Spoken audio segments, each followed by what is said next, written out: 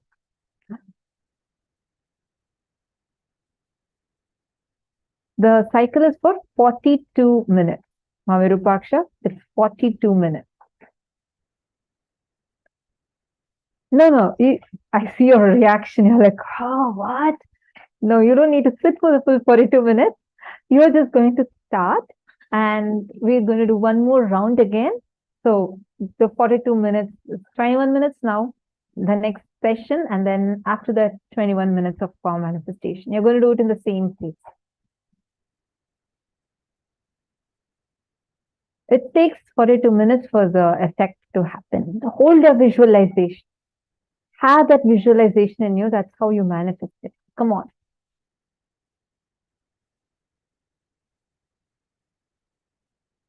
So nice to see so many of you in such a blissful gratitude space. Very sweet.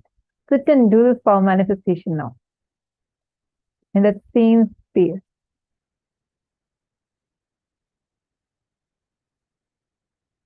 We're going to be continuing to play the Mahavakya. Sincerely sit and do this. Nityananda Paramashivam Om Nityananda Paramashivam Om Nityananda Paramashivam Om Nityananda Paramashivam Om Nityananda Paramashivam Om Nityananda Paramashivam Om Nityananda Paramashivam Om Nityananda Paramashivam Om Nityananda Paramashivam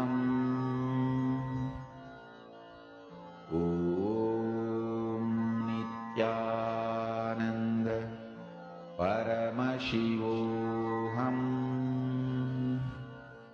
Om Nityananda Paramashivam Om Nityananda Paramashivam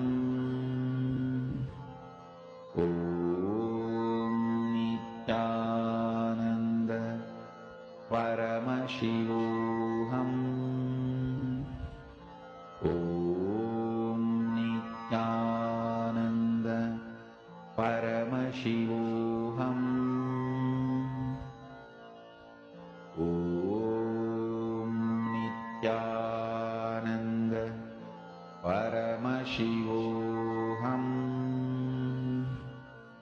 Om Nityananda Paramashivam Om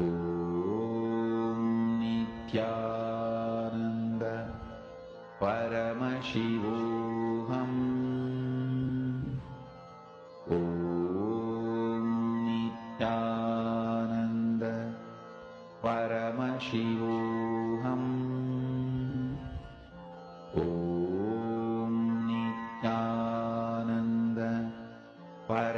Paramashivoham. Om Nithyananda Paramashivoham.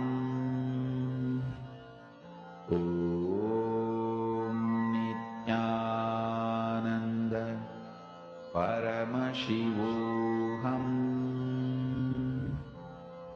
Om Nithyananda Paramashivoham.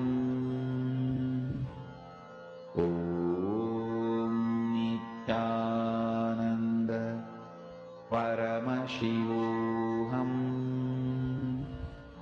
Om Nithyananda Paramashivoham. Om Nithyananda Paramashivoham. Om Nithyananda Paramashivoham. Om Nithyananda Paramashivoham. Om Nithyananda Paramashivoham. Om Nithyananda Paramashivoham. Om Nithyananda Paramashivoham.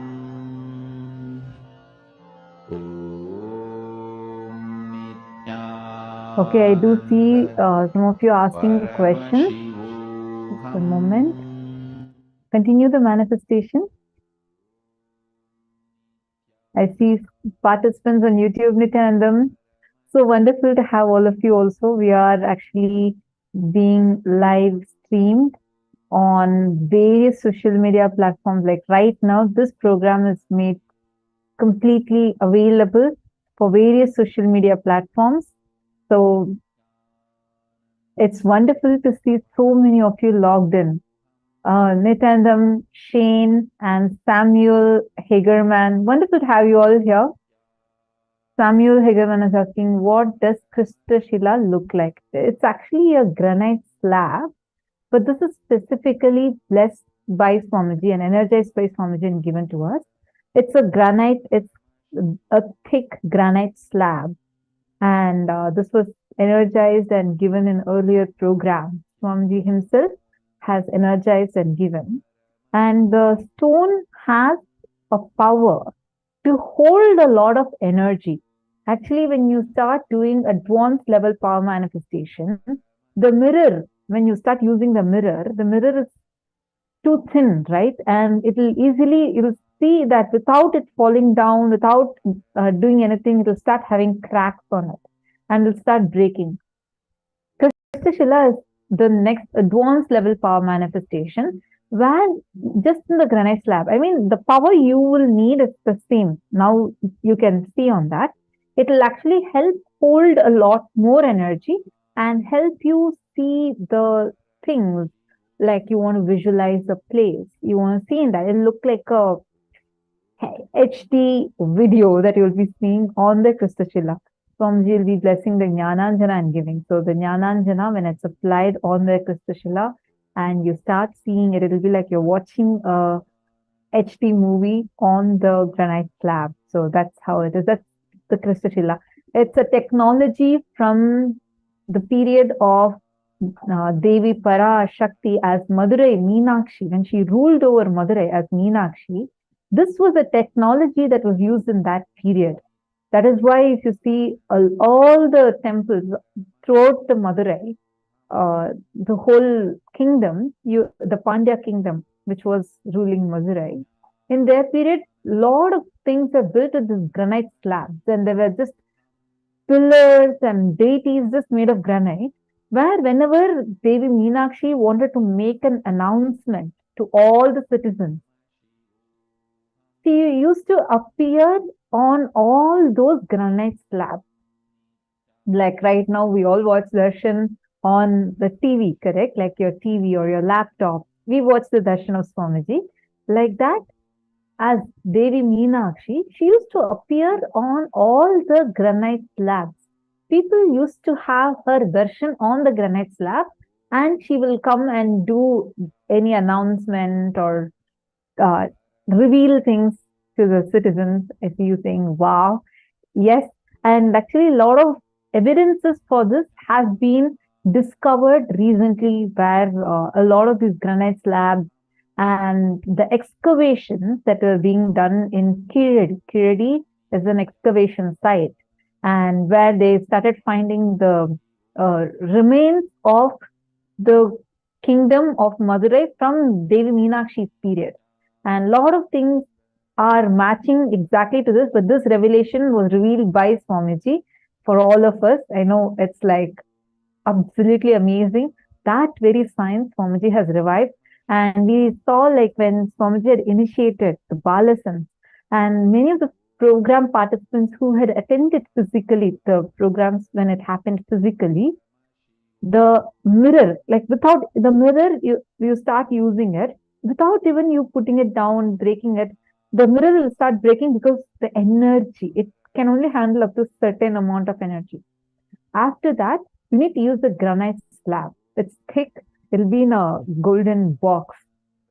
Swamiji is blessing and giving, and you apply the Jnananjana. Jnananjana is also again another alchemy product that's been initiated and given directly by Swamiji. So it's almost like an eyeliner, enlightenment eyeliner, something like that. And you apply on it, and you literally start seeing things like how you watch, like you're watching us right now on your screen. You will watch it much clearer. It look with a lot more depth, like how you see things in real life. It'll look like that, as if the whole thing is appearing on it. So, just to answer your question. And also, see,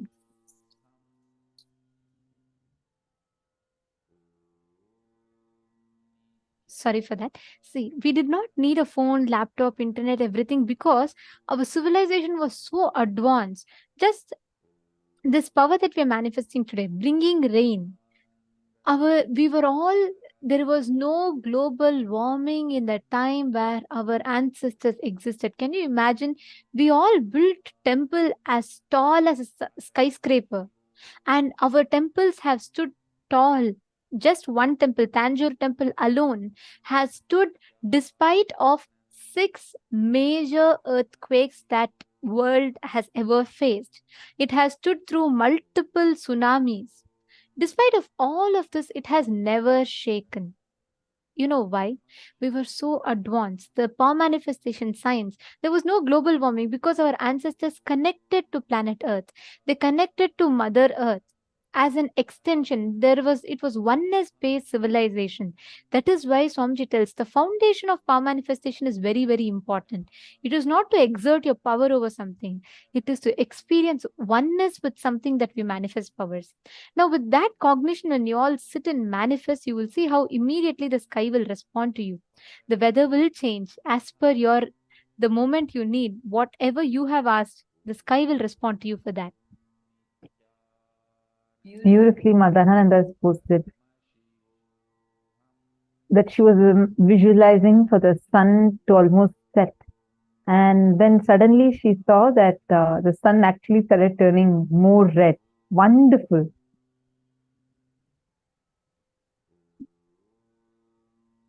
Wow, Mameda Satya has posted during Paramashivam too. Meenakshi Devi gave me darshan in green, and she was holding a crystal shell on one of her hands. As being from north, I did not know anything about Devi Meenakshi. My gratitude to her. Wanted to have a darshan again. Wow. Mameda Satya, thank you so much for sharing such a beautiful experience. Actually, in just before assuming this body, in Swamiji's previous avatar, Swamiji came down as Devi Meenakshi. And in this form, both Devi Meenakshi and Sundareshwara Paramashiva have have assumed one form together is Swamiji. So you are having her darshan every day. Joanna Nityanandam, nice to see you with the big Sri Chakra behind you. Are you also doing the power manifestation? Joanna Kobus, sorry if I'm not pronouncing your name rightly. Nityanandam, is this the first time you're here? Just asking to know, because I'm seeing you now. I see you wearing the Kantamala, so I definitely know that you've been connected to Swamiji for a longer time. But I'm just seeing you first time in the program. Lovely to have you here. Where are you from?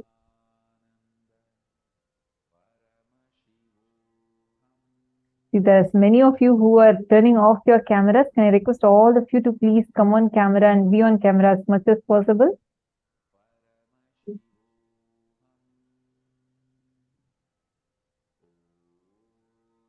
Ma Sonia Rao, I think I made it a little windy outside and dropped the temperature a bit. Wonderful. Nityanandam, Kartyayani, Kalyanasundram, Nityanandam, nice to see you here. You can get your two kiddos also to come and sit with you. I mean, they would have been grown up now. You can get both of your kids also to come and sit with you. Are they coming and attending the darshan? You can get them to come and attend the darshan also. I'm sure Akhilesh and Krishna, right? Probably I'm sure they all have grown up now.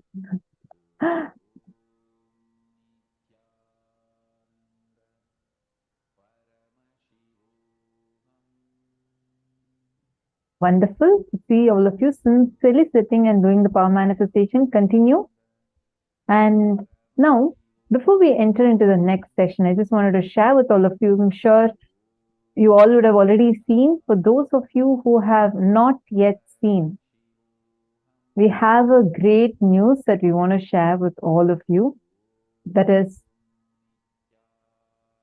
the next report from Kailasa has been published in the United Nations. Our support desk team is actually going to be posting the link to this post for all of you. United Nations publishes the 11th report of Kailasa, Call for Contributions, the Right to Education, Advances and Challenges. The special rapporteur intends to identify the current main challenges to the right to education today and the crucial issues that deserve attention for the future. The right to free education is fundamental to the ancient Vedic civilization, which has faced the persecution and educational and cultural genocide during the colonial rule. It is actually only Swamiji, the Supreme Pontiff of Hinduism, who is taking this to the world, taking this to the international audience and decision makers, thinkers, taking the persecution that we as Hindus have faced. And the United States of Kailasa has the right to free education, free food, free shelter, free clothing, free medical care, the 5 basic necessities of life as its constitutional right, in alignment with the injunctions of the ancient sacred Hindu scriptures, the Vedas and Agamas. In ancient Hindu economic treatise by Paramashiva, Paramashiva recommends that no fee should be charged for things that do not perish by sharing, such as education and knowledge. In Asia, the revival of ancient Hindu civilization includes its education system has faced continuous and persistent backlash by the deep state elements, where the indigenous education of the Hindu Aboriginal indigenous agricultural tribes was under constant attack for over a decade by Hindu Mesic extremists who also interfered in indigenous religious matters and succession process of children. Despite the persecution of AIAT members, the leader of the AIAT community, the Supreme Pontiff of Hinduism, and the head of state of Kailasa, Bhagavan Nithyananda Paramashivam, has been successful in reviving the Gurukul and made available for free in the sovereign land of Kailasa as well as globally.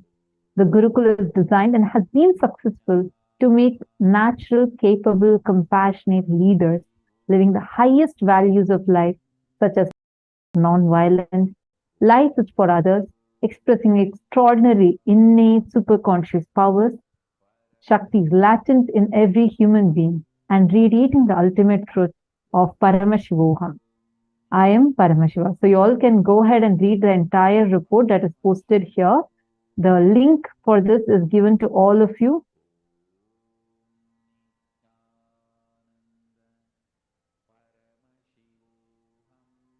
It's going to be posted on all the chats. The support desk team is going to be posting the link. And I just wanted to also add to this because I grew up in the Gurukuls, Swamiji's Kailasa Nithyananda Gurukul, and it still continues to be completely free of cost, like no cost. Whether I was given the best education, like the Gurukul, we have the best education, international GCC syllabus, as well as you get to learn everything about life. You get to learn all these extraordinary, powerful cognitions, literally living with Swamiji, where he transmits his knowledge, his experience, his cognition, powerfulness, powers everything to us, and simultaneously empowers us externally also, like Swamiji used to say before, becoming Buddha inside and Bill Gates outside. That's literally how the education system is, and the best thing about it is completely free. Whether it's for the books or the exam, we all know the amount, the cost, just for exam purpose, the cost that is there, right? Like how much students struggle. But I'm indeed really blessed to have Swamiji in my life, where all of these are completely taken care of and continues to be made available for everyone. So I just wanted to share that. Take a few minutes and share this post with all your friends, family members. Just click the share button. It's just one fingertip away. Share this great news in your Facebook timeline, and it'll also give options of all other social media platforms. Take a few minutes to share. And Samuel, and also make sure that each of you are letting people know, along with, don't just share the link, let people know why it matters, because this is a huge milestone, another achievement for every one of us Hindus, in us getting a Hindu nation, a Hindu Rashtra set up for us. So Swamiji is continuously working, and it makes a huge difference for all of us. So don't just share the link with the information to people so they understand. And now, and it is, yeah, before we enter into the next session, Samuel Hagerman said that he manifested rain. It's raining outside. Wonderful. Who else has manifested? Can I request all the participants, whoever has manifested, to take a few minutes and post, and go and check the post. The post for this UN report is shared with all of you. Take a few minutes, go ahead and click the link, share it with everyone.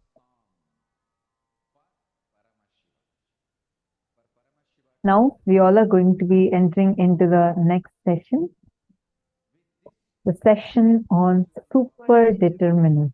now this session addresses a very important aspect of our life. Many times when there are failures, so-called failures, when things don't go our way, we say, oh, it's all predetermined, I can't do anything, it's destiny, this is what it is meant to be, it's just fate, I can't do anything, even if I try, I knew I was going to fail. So at those moments, most of us feel life is predetermined. Sometimes when we succeed, we think, oh my God, I know something that I did really click, it worked, some formula has worked this time. At those points, we think life is free will. But this question almost always lingers in us. Is life free will or is life predetermined? But there's something in between. It is neither free will nor predetermined, but there's something for us to understand whether life predetermined or is it free will. Swamiji is going to be revealing that in this session to all of us now. So let's now intensely listen and take a note of all the powerful cognitions that Swamiji reveals here.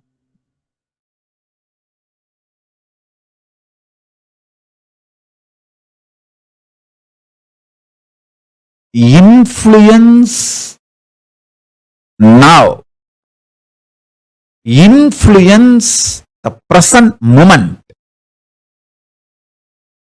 Be powerful over the present moment.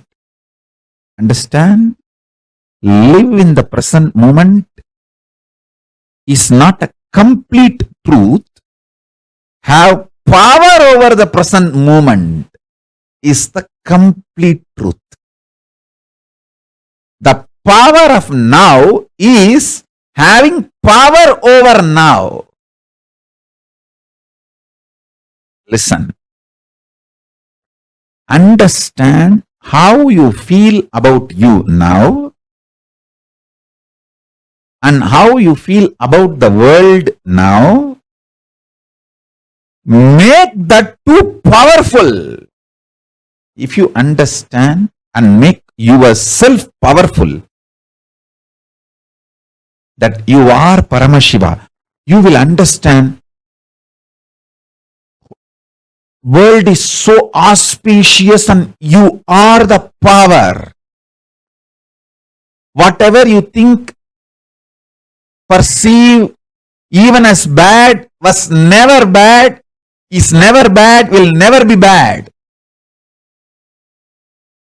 It is your wrong perception is the problem. Delusion is the problem. Everything is happening properly. You just need to add more life positivity, more understanding.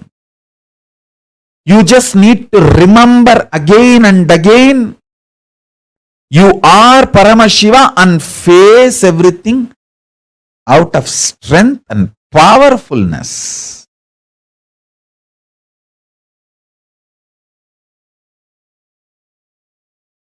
Now, the next truth. Listen.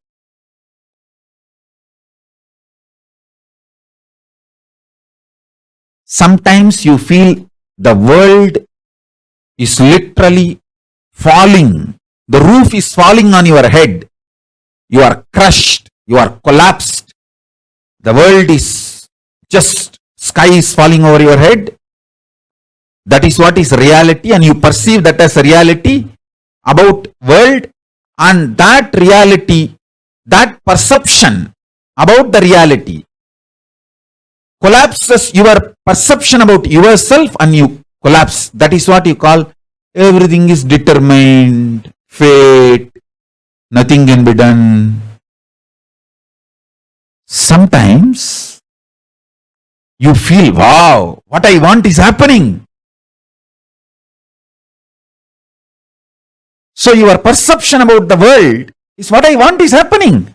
And the reality, what I want is happening. Oh, then everything is free will. We have full freedom. Listen. Both are of understanding. Determination or free will, both are of understanding. Sometimes when things happen as you want, you feel, oh, life is free will. Sometimes when you feel things are not happening as you want and the roof is collapsing, crashing on your head, and you feel everything is predetermined. Now understand this truth. I'll give you one more example. If you are standing with both the legs, that's the way you experience reality. You raise one leg, that is your freedom. After that, you cannot raise the other leg also. That is determination. So understand, the choices you already made are binding your future freedom possibilities. The choices you already made are binding your future possibilities. This is when you feel whether life is free will or predetermined.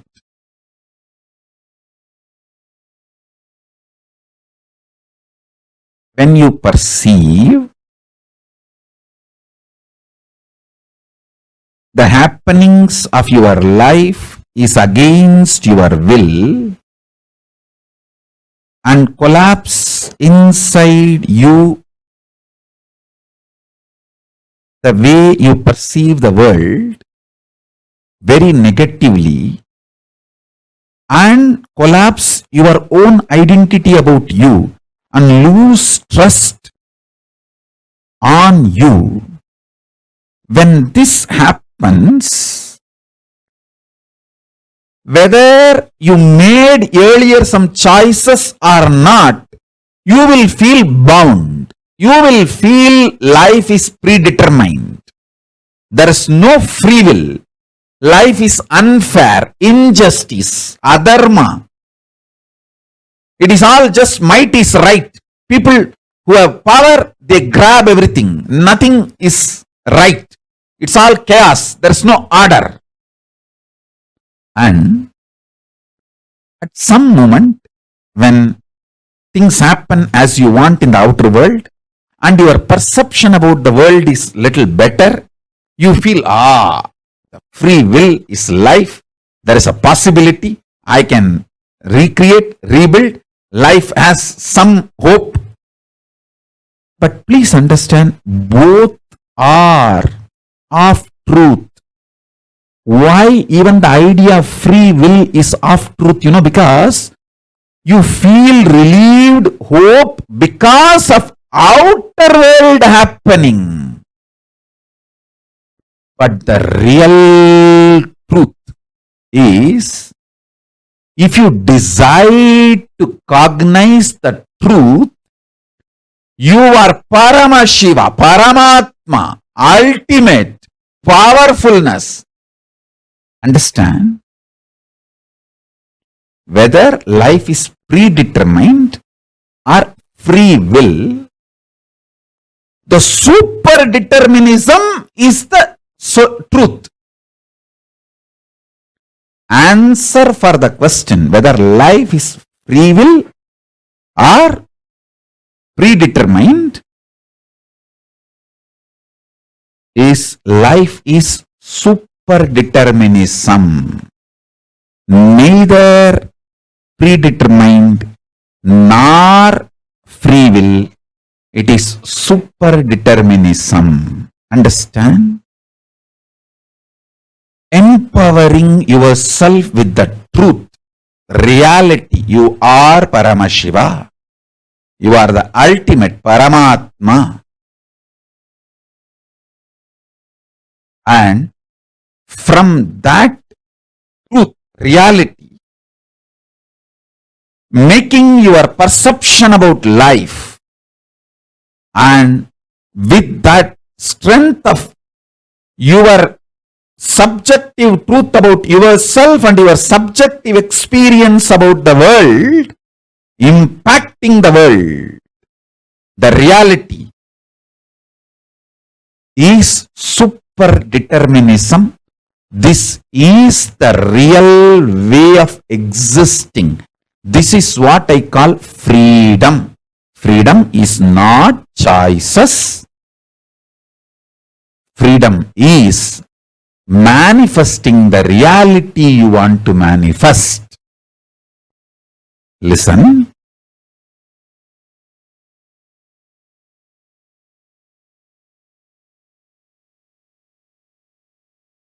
When you subjectively decide to cognize the truth, you are Paramashiva, you will see that super power of coincidence place in your life, and you manifest super determinism. I give you two methods for you to achieve the super determinism. One,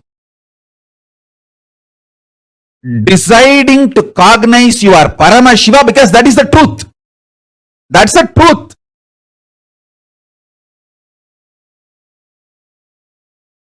And face your inner space, your perception about life and the life reality itself. With this truth, I am Paramashiva. This is what is having power over now. Life, reality. That's first. Second,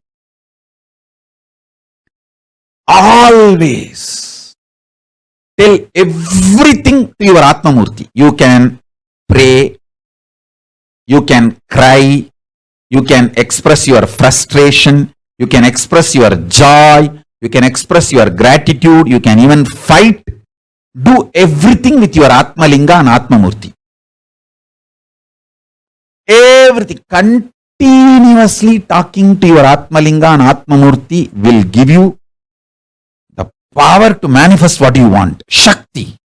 And Buddhi to change wherever you need to change.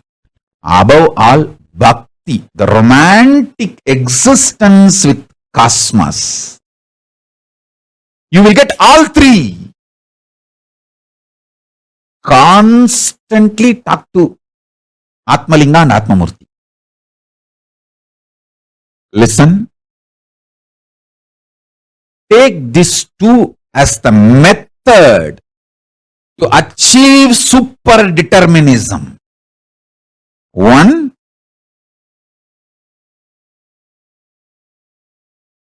decide to come to the powerful conclusion you are Paramashiva, because that is the truth.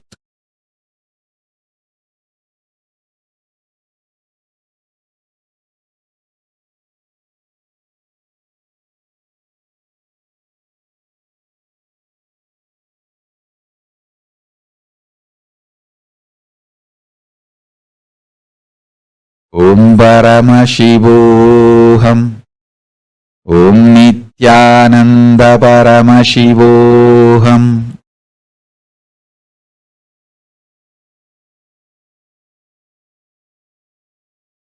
Second, continuously talk to Atma Linga or Atma Murti. You can offer your prayers, you can talk even casual things, you can express your love, gratitude, even anger, you can fight, you can express your frustration, you can do anything you want.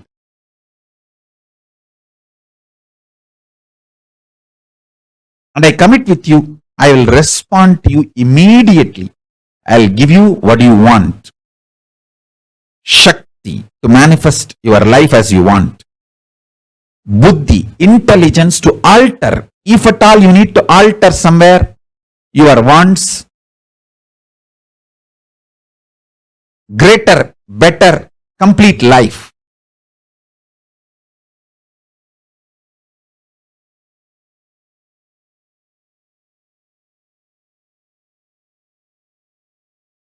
And above all, bhakti, a life positive, joyful connection with life, reality, cosmos, with everything, with yourself, with world, with God, everything.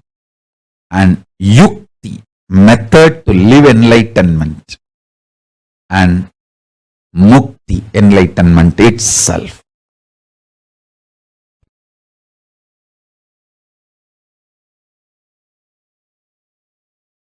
The true experience is when you decide you are Paramashiva, you get power over the now, present. The power over the present gives you the liberation from all these four different theories, theologies, philosophies, rational arguments, ideas, concepts. You experience tremendous powerfulness subjectively. Because of that powerfulness subjectively, the state of Paramashiva, that's what I call state of Paramashiva. Your subjective experience about the object also powerfulness, Parameshwara. Understand? I want to express these three words. Your subjective experience of your subject, your subjective experience of the object, and the object, reality as it is. Understand this three words. Your subjective experience of your subject, yourself, your subjective experience of the object, world, and the world, the object itself. In these three, if you empower the subjective experience of your subject with truth, that truth makes your subjective experience of the object also powerful. When this two component of you becomes powerful, it impacts the object and makes what you want to manifest as life. This is the experiential reality of super determinism. Everything else is a delusion, false. You cheating yourself, you deluding yourself with any kind of argument. No, what Swamiji says is the ultimate truth, but not for me now. Even that. Whether you are ready to understand or not, sun is going to shine and wind is going to blow. Everything is going to happen as it is. This truth which I described now,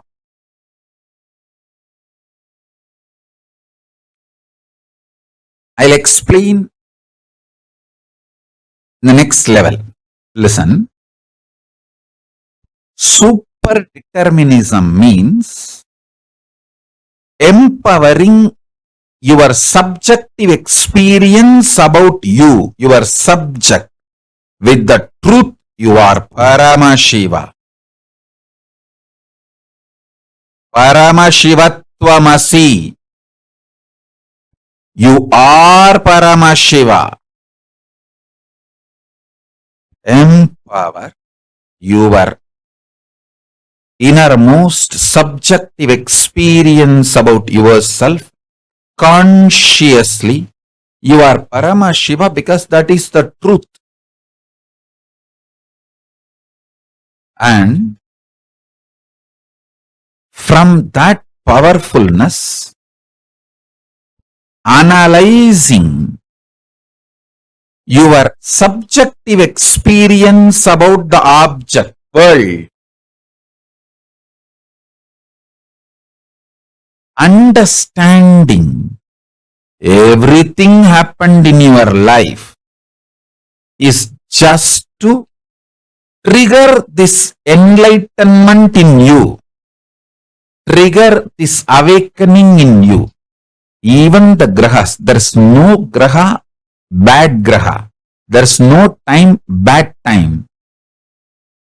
Only to remind you about your great truth, the grahas act. When you don't want to be reminded to live the higher reality, then no other way, the grahas has to make you understand. all grahas focus on awakening you. They are all working sincerely for your inner awakening. Understand?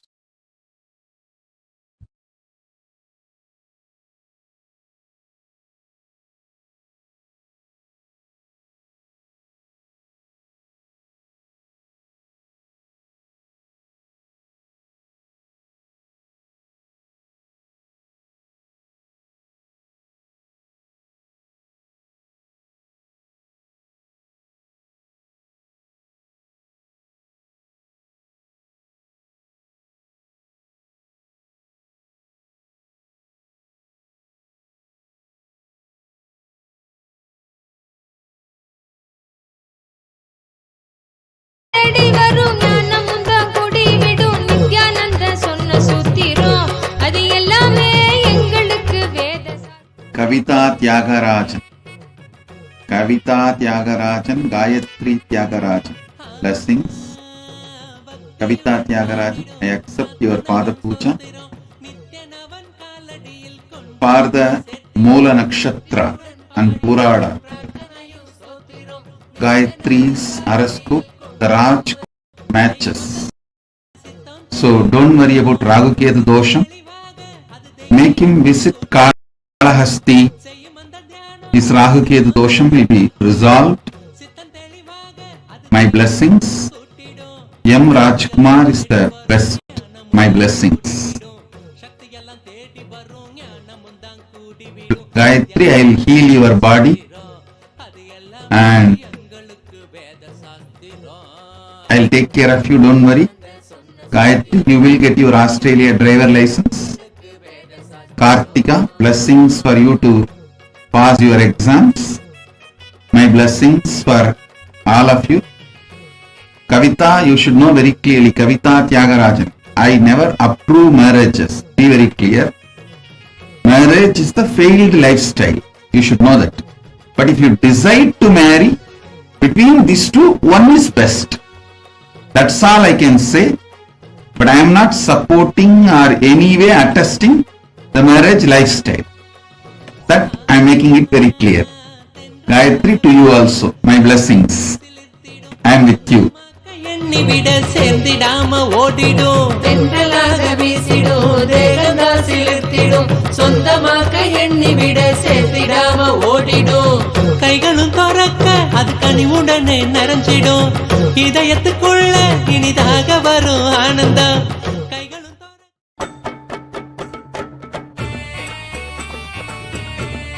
Sri Meenakshi Sundareswara भिन्नस्वरूपा परदिवपुत्र रत्न कुमार गुरुमन्य तुल्यावतार श्रीपार्वती संज्ञापान लब्ध दिव्य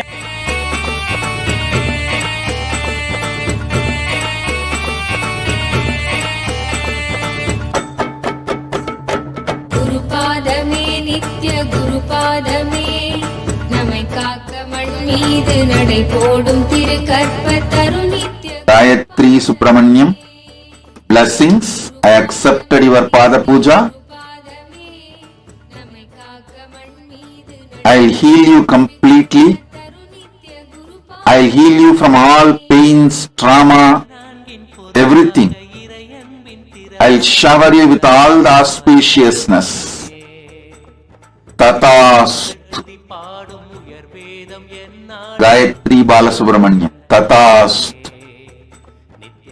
குருநாதன் திருப்பாதமே குருபாதமே நித்ய குருபாதமே நம்மை காக்க மண் மீது நடை போடும் திரு கற்ப தரு நித்ய குருபாதமே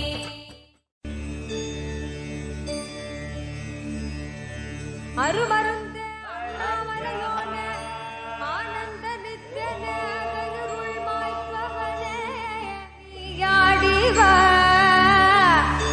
அழகு திருநடமிடும் எங்கள் அம்மையப்பனே பழகு தமிழில் உன்னை பாடி Dhanalakshmi, I accepted your Pratyaksha Pada Puja. You will get your parents' properties. without any problem. You will get your parents' properties without any problem immediately.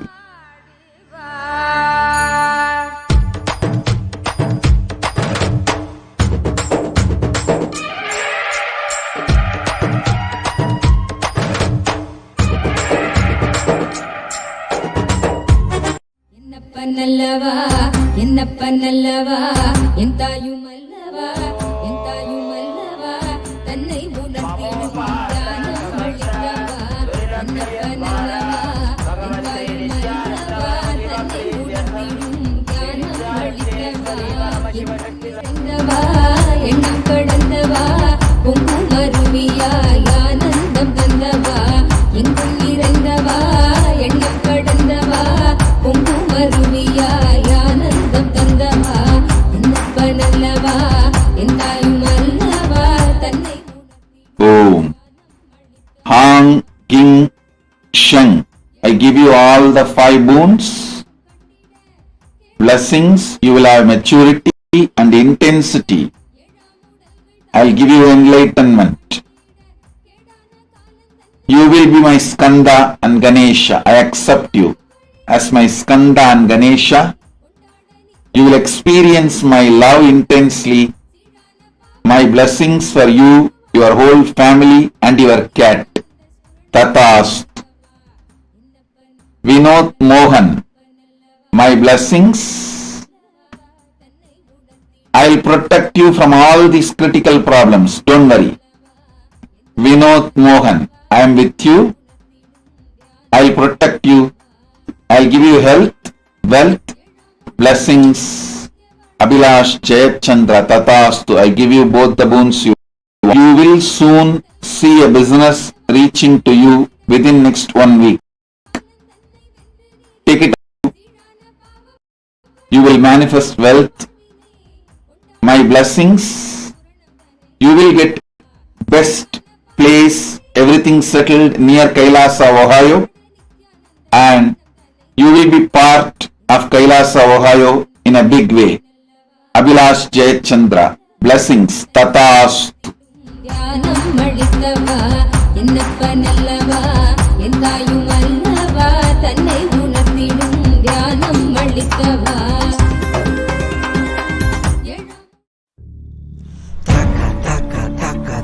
Nadaraja, taka dimi taka junu nadaraja, talang taka dimi nadaraja, dom dom taka dimi nadaraja, taka taka taka taka nadaraja, taka dimi taka junu nadaraja, talang taka dimi nadaraja, dom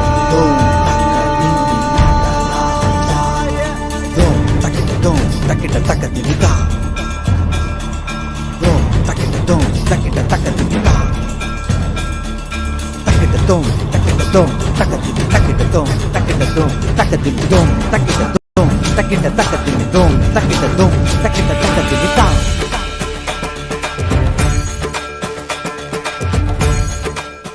Chaya Bharatwaj. Blessings.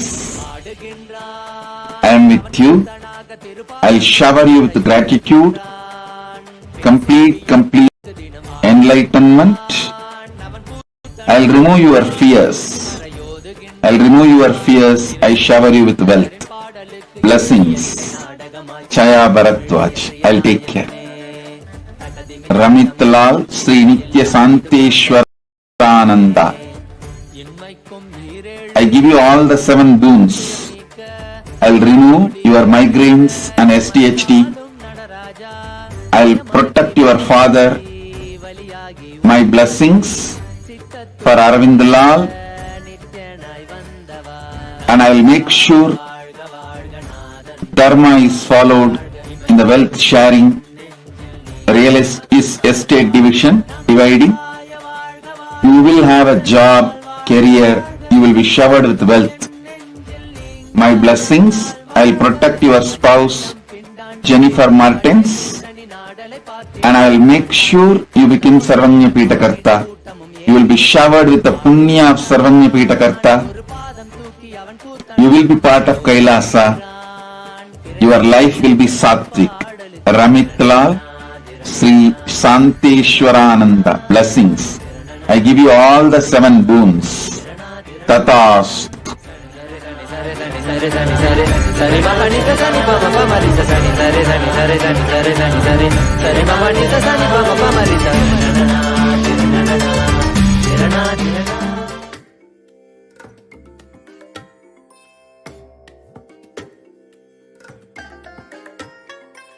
I bless you all.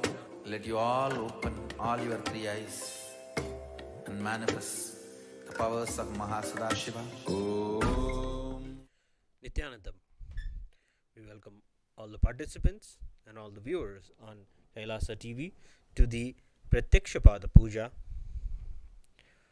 the choicest offering of the worship at the Divine Lotus feet of the Supreme Pontiff of Hinduism, Bhagavan Nithyananda Paramashivam, our beloved Guru. Today, a few devotees are having the privilege and opportunity to be seated at the Divine Lotus feet of the Supreme Pontiff of Hinduism, Bhagavan Nithyananda Paramashivam, and offer the Pratyakshapada Puja here today. Before we begin the Pratyakshapada Puja, let us take a few moments to understand the deeper context before we begin the Pratyakshapada Puja. Before we begin, we declare the 4 theistic declarations. In the modern world, we are not in touch with anything that is metaphysical or spiritual. We are always exposed to what we are told is physical, biological, and this is the nature of the cosmos. But we are not exposed to the invisible yet powerful existence of Paramashiva, or what we call as cosmic energy in our lives. In Hinduism, we celebrate that cosmic energy is real, and we develop the inner sciences like kriyas and rituals for all of us to connect with the cosmic energy. So the first declaration that we'll be making today is to cognize that cosmic energy exists, that there is a power that is invisible and invincible. It is there within everything, and that is the cosmic energy, Paramashiva. That is the first declaration we'll be making, and then following that, we will cognize the second declaration, that that very cosmic energy manifests itself in our lives. Paramashiva himself manifests in our lives as Guru. We are told to believe that as we were, that is what we will manifest. We are what our genetics tell us we are. This is what we understand in the world today. But the higher science of the universe, Hinduism, reveals the truth that beyond our genetics, the whole cosmos can influence our very nature and manifest extraordinary things in our life. And that is what happens when the Guru manifests in our lives. When he comes into our lives, we jump out of our karmic bondages and experience the higher reality of oneness with Paramashiva. Just by his mere darshan or by his grace and blessings in our lives, we experience a space beyond any biology and beyond anything that we understand as genetics. That's why we declare that the Supreme Pontiff of Hinduism as our Guru is the Chinmaya Vigraha, the embodiment and representation of that very cosmic energy. That is an important part of the Hindu rituals, is when we cognize that cosmos itself manifests in our lives to answer for our deep seeking and devotion for the higher truth. And then, amongst all of the work in the universe, what is the purpose? The whole purpose is the Vidya Tattva, to move from where we are towards the higher truth of oneness with everything. And that is why we cognize the third declaration, that whatever we offer in the Pratyaksha Pada Puja will reach the cosmic source of energy directly. We cognize the cooperation of the whole cosmos, that the Guru happens in our lives to connect us to our higher reality, to prove and to give us the experience that we are Paramashiva, that we are God. And that's the reason why we do the Kriya, because in offering the rituals, we connect with the cosmic energy directly in a deep space of oneness. And that is the third declaration, that through the ritual, the Kriya, whatever we offer will reach the cosmic source of energy directly. Then the final declaration is the truth of oneness, that it is not that everything in the universe is random and displaced and has no connection. We celebrate the oneness in everything, the interconnectedness of everything, and we celebrate that it is an ongoing celebration of oneness. Continuously, the more and more we are showered, the more and more we cognize and realize the oneness that Swamiji has given us. So we declare Sohamasmi, the truth of even when I worship, even when we worship, we are not in any way considering ourselves lesser or inferior. We are Paramashiva. And that is the ultimate truth of Paramadvaita that we will be celebrating in the Pratyaksha Pada Puja, ultimately reaching oneness with Paramashiva and being in that very state and continuing our lives. With these four declarations, we will now begin the Pratyaksha Pada Puja. Please be seated with your head, neck and spine in a straight line. And please be in a space of deep, restful awareness and gratitude in the Ananda Gandha. Inhale and exhale as deeply as possible and as slowly as possible. Remember the Guru in your life.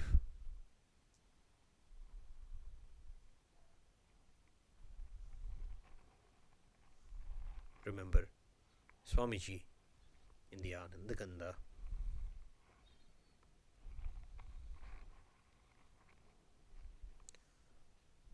Now please make the following declarations with integrity and authenticity. If you agree to the following statements, please say yes loudly. I authentically cognize, which is internally process, understand, and declare the truth that cosmic energy exists. Yes. I authentically cognize, which is internally process, understand, and declare the truth that the Supreme Pontiff of Hinduism, Bhagavan Nithyananda Paramashivam, is the Chinmaya Vigraha, the embodiment and representation of that very cosmic energy. Yes. I authentically cognize, which is internally process, understand, and declare the truth that whatever I offer at the Divine Lotus Feet of the Supreme Pontiff of Hinduism, Bhagavan Nithyananda Paramashivam, will reach the cosmic source of energy directly. Yes. I authentically cognize, which is internally process, understand, and declare the truth of Sohamasmi, that even when I worship, I am Him. Yes. We'll now begin the Pratyaksha Pada Puja.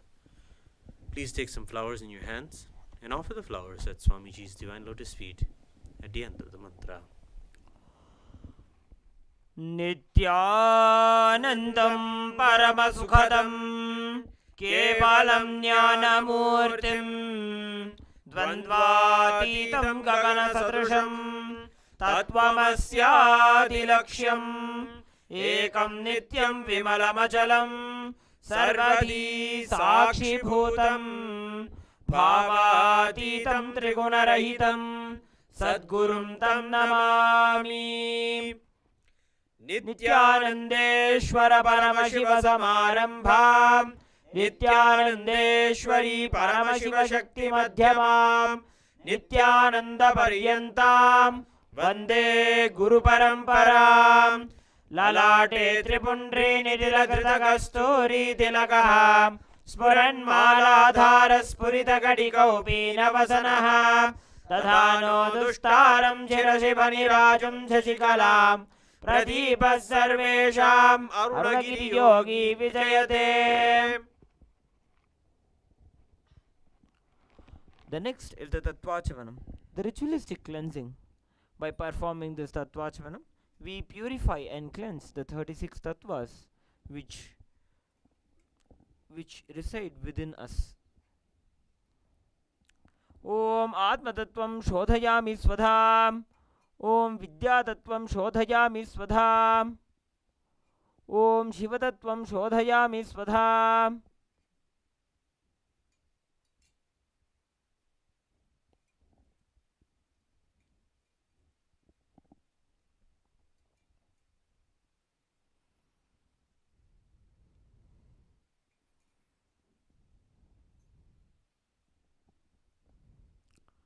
The next will be performing the Shuklambaradharam. Take a few flowers and akshata in your hands, clench your hands into a fist and tap the sides of your forehead along with the mantra. As we perform the Shuklambaradharam, tapping the sides of the forehead, visualize the form of Mahaganapati in your inner space and visualize the nectar flowing from your Sahasrara through all the 72,000 nadis within your body, throughout your body, the nectar flowing from your Sahasrara. Om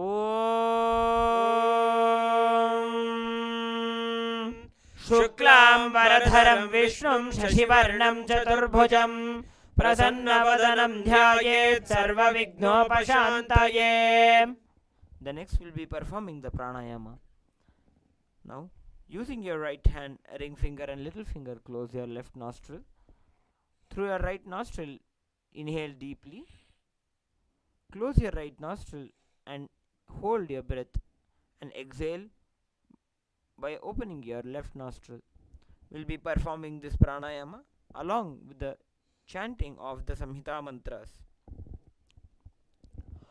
Om Hum Ishanamurthaya Namo Him Tattvakshavaktraya Namo Hum Agora Hridaya Namo Him Vamadeva Guhya Namo Hum Satyajata Murtaya Namo Hum Hridaya Namo Him Shirse Namo Hum Shikaya Namo Him Kauchaya Namo Hum Netrebhyo Namo Hastraya Namo Om Hum Ishanamurthaya Namo Him Tattvakshavaktraya Namo Hum Agora Hridaya Namo Him Vamadeva Guhya Namo Hum Satyajata Murtaya Namo Hum Hridaya Namo Him Shirse Namo Hum Shikaya Namo Him Kauchaya Namo Hum Netrebhyo Namo Hastraya Namo Om Hum Ishanamurthaya Namo Him Tattvakshavaktraya Namo Hum Agora Hridaya Namo Him Vamadeva Guhya Namo Hum Satyajata Murtaya Namo Hum Hridaya Namo Him Shirse Namo Hum Shikaya Namo Him Kauchaya Namo Hum Netrebhyo Namaha Om Astraya Namaha. The next will be performing the Sankalpa, creating a conscious resolution for this ritual of Pratyaksha Pada Puja. We request all the participants to sit with your head, neck and spine in a straight line. Deeply visualize the reality that you want to manifest through the ritual of Pratyaksha Pada Puja. By the end of the Sankalpa, with all our devotion and love towards our beloved Bhagavan, we will offer our prayer. We will offer our Sankalpa from the space of Sohamasmi, from the space of Paramashivoham, declaring Mama Sankalpam Shiva Sankalpamastu, that our declaration is Paramashiva's declaration. With the strong, powerful space of Sohamasmi, we will offer the prayer to our beloved Bhagavan, requesting him to act as a catalyst for manifesting our realities. Now clasp your hands and place it on your right thigh as we chant the Sankalpa mantra. Om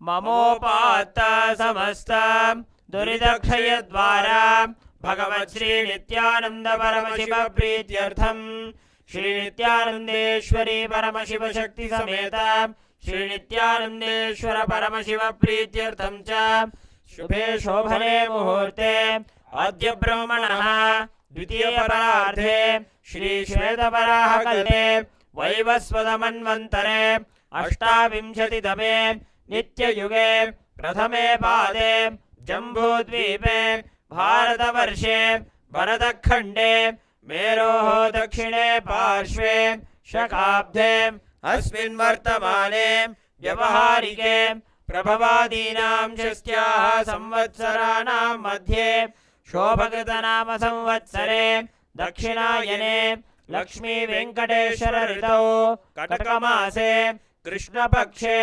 अमावास्यां शुभतिथौ बुधवासरयुक्तायाम् Ashlesha नक्षत्र वरियन्योग नागकरण एवं गुणविशेषण विशिष्टायाम् अस्यां शुभतिथौ कश्यपगोत्रोद्भवायाः आर्द्रा नक्षत्रे जातायाः शरीगांव नाम्याः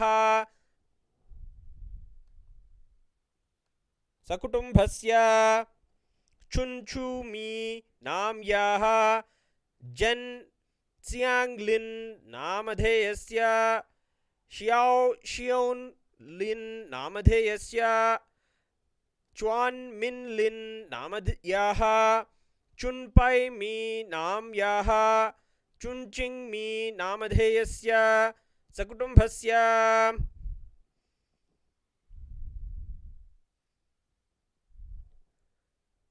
रोहिणी नक्षत्रे वृषभराशो जातस्य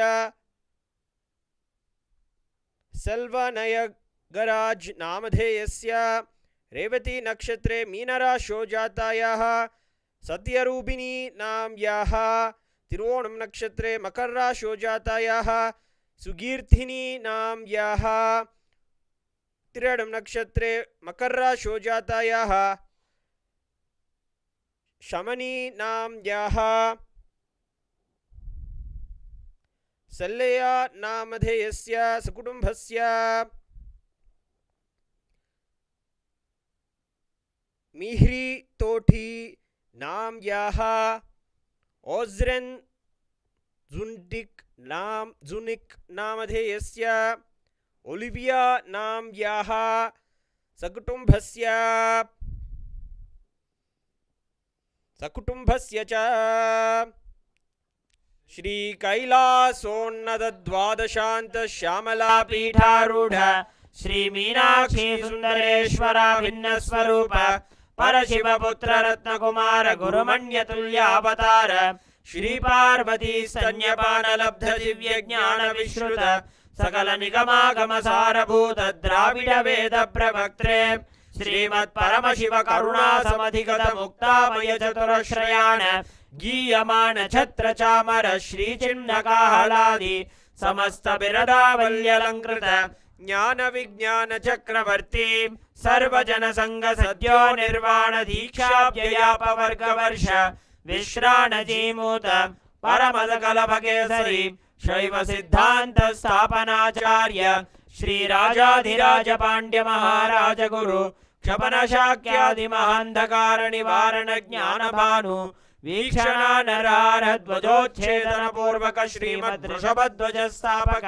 शैव समय कर्त्रे सर्वज्ञ पीठारूढ़ श्री जगद्गुरु श्री ज्ञान संबंध देशिक स्वामी वागीश सुंदर माणिक्य वाचक स्वामिनाम अवतार भूत श्री ज्ञान संबंध स्वामी पुनरुद्धृत श्यामला पीठ सर्वज्ञ पीठ प्रणवत्युत्तर द्विशततम गुरु महासन्निधान अरुणगिरि योगीश्वर परंपरागत अरुणाचल सर्वज्ञ पीठ गुरु महासन्निधान कैलास परंपरागत कांची कैलास सर्वज्ञ पीठ त्रयस्त्रिंशदुत्तर द्विशततम गुरु महासन्निधान नित्योत्सव नित्य मंगल नित्य कल्याण नित्य रचित कैलास परंपरागत आदि कैलास नित्यानंद पीठ महासंस्थान महासिंहासन पीठ कर्त्रे साक्षात् श्री परमशिव समुद्भूत कैलास परंपरागत वैवस्वत मनु इक्ष्वाकु हरिश्चंद्र भगीरथ श्रीरामचंद्र शूरसेन इत्याद्यनवच्छिन्न सार्वभौम चक्रवर्ती परंपरागत चतुष्षष्टि योगिनी मंडित चतुष्षष्टि संप्रदाय प्रवर्तक मनुधर्म शासन सूर्यवंश प्राप्त सर्वज्ञ पीठ सुरांगी साम्राज्य मूर्धाभिषिक्त चूड़ामणि साक्षात् श्री परमशिव समुद्भूत कपिल महागुरु पुनरुद्धृत महानिर्वाणि पीठ अष्टोत्तर सहस्र श्री महामंडलेश्वर साक्षात् श्री परमशिव समुद्भूत श्री महागणपति समारंभ अनवच्छिन्न पीठाधीश्वर गुरु परंपरा प्राप्त अटल पीठ अष्टोत्तर सहस्र श्री अटल पीठाधीश्वर धर्म मुक्ति स्वर्गपुर स्वर्ण पीठ त्रयोविंश गुरु महासन्निधान कैलास परंपरागत आदिपीठ सर्वज्ञ पीठ जगद्गुरु श्री कैलास पुनरुद्धारक श्री कैलास परमाचार्य श्रीमद् परमहंस परिव्राजकाचार्य वर्य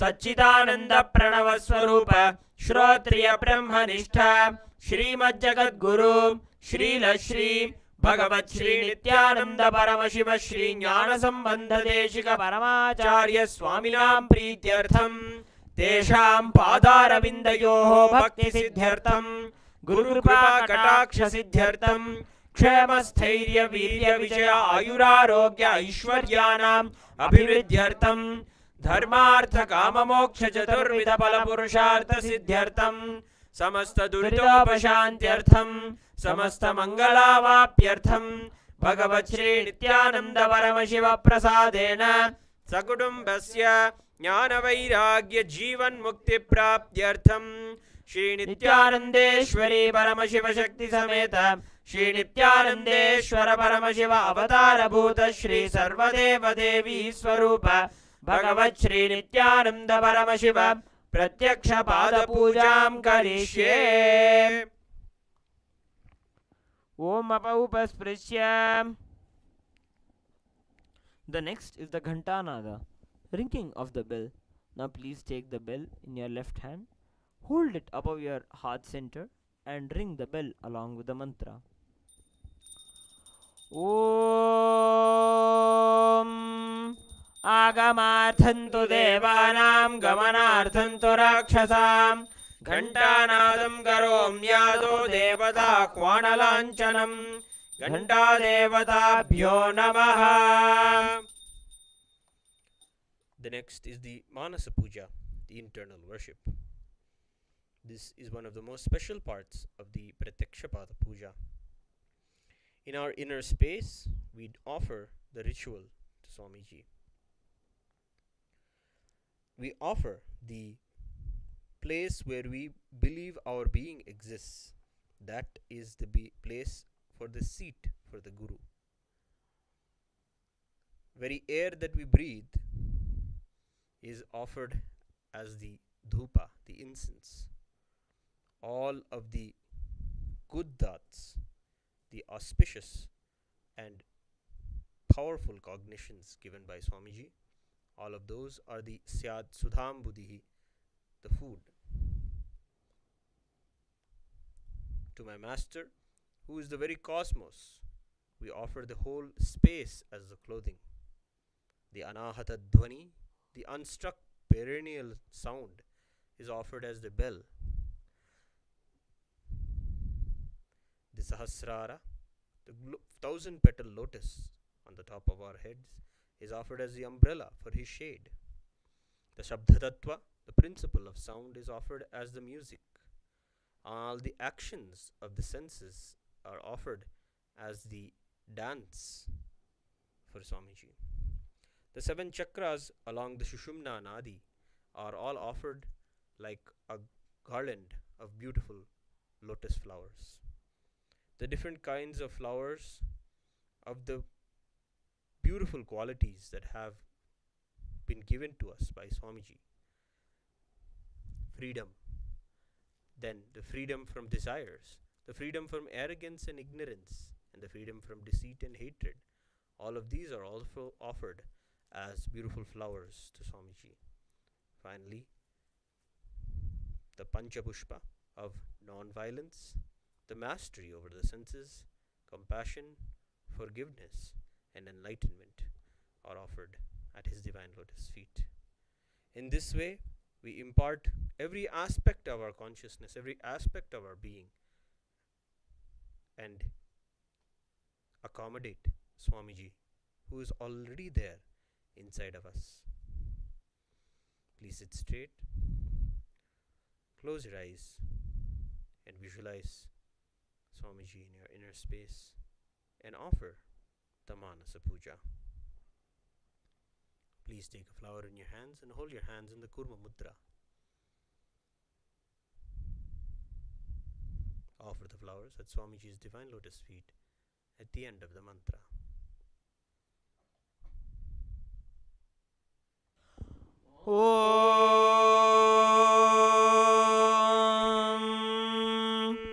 हृद्पद्ममासनं दद्यात् सहस्रारच्युतामृतैः पाद्यं चरणयोर्दद्यात् मनस्तु अर्घ्यं निवेदयेत् तेन अमृतेन आचमनीयं स्नानीयं तेन च स्मृतम् आकाशतत्त्वं वस्त्रं स्यात् गन्धः स्यात् गन्धतत्त्वकम् चित्तं प्रकल्पयेत् पुष्पं धूपं प्राणान् प्रकल्पयेत् तेजस्तत्त्वं च दीपार्थं नैवेद्यं स्यात् सुधाम्बुधिः अनाहतध्वनिर्घण्टा वायुतत्त्वं च चामरं सहस्रारं भवेत् छत्रं शब्दतत्त्वं च गीतकं नृत्यमिन्द्रियकर्माणि चाञ्चल्यं मनसस्तथा सुमेखलां पद्ममालां पुष्पं नानाविधं तथा अमायाद्यैर्भावपुष्पैः अर्चयेत् भावगोचरम् अमायम् अनहङ्कारम् अरागम् अमदं तथा अमोहकम् अदम्बं च अद्वेष अक्षोभकौ तथा अमात्सर्यम् अलोभं च दशपुष्पं विदुर्बुधाः अहिंसा परमं पुष्पं पुष्पमिन्द्रियनिग्रहः दया पुष्पं क्षमा पुष्पं ज्ञानपुष्पं च पञ्चमम् इति पञ्चदशैर्भावपुष्पैः सम्पूजयेत् भगवन्तं Shri Nityananda Paramashivam.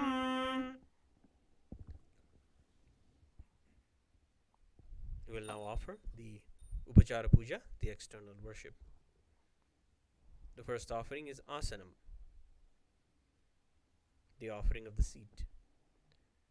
The one who resides inside all the beings, the one who is the very soul of all the beings. I offer this seat to you. I surrender. I surrender. Now please take the akshata and flowers in your hands and offer them at His Divine Holiness Swamiji's feet at the end of the mantra. आसनं ॐ सर्वभूतान्तरस्थाय सर्वभूतान्तरात्मने कल्पयाम्युपवेशार्थम् आसनं ते नमो नमः. ॐ ह्रीं इदं सुवर्णासनं सर्वदेवदेवी स्वरूपाय भगवते श्रीनित्यानन्द परमशिवाय नमः. The next offering is Swagatam, the offering of welcoming. Because of being established in the calmness of restful awareness and being free from the attitude of performing all the actions related to the five-fold cosmic functions, Lord Paramashiva is called Shiva by the experts of the great Tantras and Agamas. I offer myself unto that Shiva, who is the Guru and who is eternally beyond passion and who is beyond any limiting aspects of embodying and manifesting in form, Kala. Because of his immeasurable greatness and being eternally unborn, he is greatly praised and celebrated as Ananta, the Darshan, the vision of the one that is desired by the Devas for the fulfillment of their ambitions. O Paramesha, the Supreme Lord, we welcome you, Prabhu. Please take some flowers in your hands and offer the flowers at Swamiji's Divine Lotus feet at the end of the mantra. Swagatam Om शान्तत्वात् सर्वकर्तृत्वात् भावोपरतिकारणात् Shiv उक्तौ महातन्त्र मन्त्रविद्भिः सदा शिवः तस्मै शिवाय गुरवे वीतरागकलाय वै अमेयत्वात् अनन्तोऽयम् अजत्वात् च प्रकीर्तितः यस्य दर्शनमिच्छन्ति देवाः स्वाभीष्टसिद्धये तस्मै ते परमेशान स्वागतं स्वागतं प्रभो अद्य मे सफलं जन्म जीवनं सफला क्रियाः स्वागतं यत्त्वया तन्मे तपसां फलमागतम् ॐ ह्रीं सर्वदेवदेवी स्वरूप भगवच्छ्री नित्यानन्द परमशिव स्वागतं सुस्वागतं ते।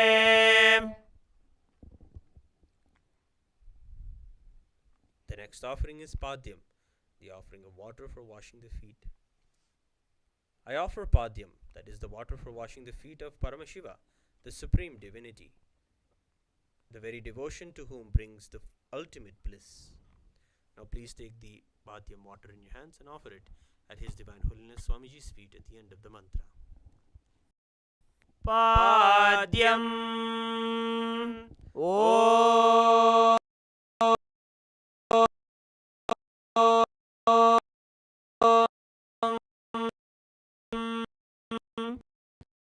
यद्भक्तात् परमानंद संप्लवः तस्मै ते परमेशान पाद्यं शुद्धाय कल्पये ॐ ह्रीं एतत् पाद्यं भगवान्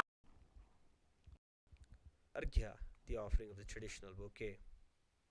O Maheshwara, please accept this Arghya, offering of the traditional bouquet with water made as a flower, bilwa leaf, and a rice pellet kept in a beautiful conch. Now please take the Arghya in your hands and offer it at His Divine Holiness Swamiji's feet at the end of the mantra. अर्घ्यः Om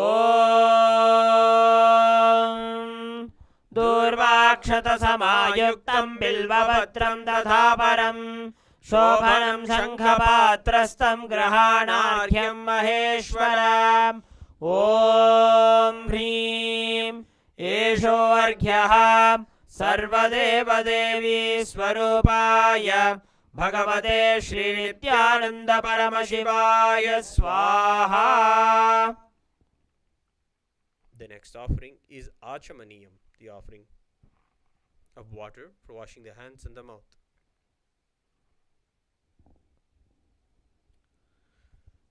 Please accept this auspicious Ganga water, which dissolves all incompletions, as an offering of Achamaniya, the water for mouthwash, as I offer unto you with the devotion. Please take the Achamanam water in your hands and offer it at His Divine Holiness Swamiji's feet at the end of the mantra. Achamaniyam Om Mandakinyastu yadvari sarvapapaharam shubham Grahanachamaniyam tvam maya bhaktya nivedidam Om Hrim idam Achamaniyodakam Sarvadeva Devi Swarupaya Bhagavate Shri Nityananda Paramashivaya Swadha. The next offering is Madhuparka, the offering of the nectarine drink. O destroyer of impurities, the complete one, the essence of nectar, I offer this nectarine drink to you. Please be pleased. Now please take the cup of Madhuparka in your hands and offer it at His Divine Holiness Swamiji's feet along with the mantra. Madhuparkaha Om Sarvakalmashanashaya Paripurnashudhatmakam Madhuparkamimam Deva Kalpayami Prasidame Om Hrim Esha Madhuparkaha Sarvadeva Devi Swarupaya Bhagavate Shri Nityananda Paramashivaya Swadha. The next offering is Gandhatelam, the offering of the scented oil. Please accept this scented oil, O benefactor of all the worlds.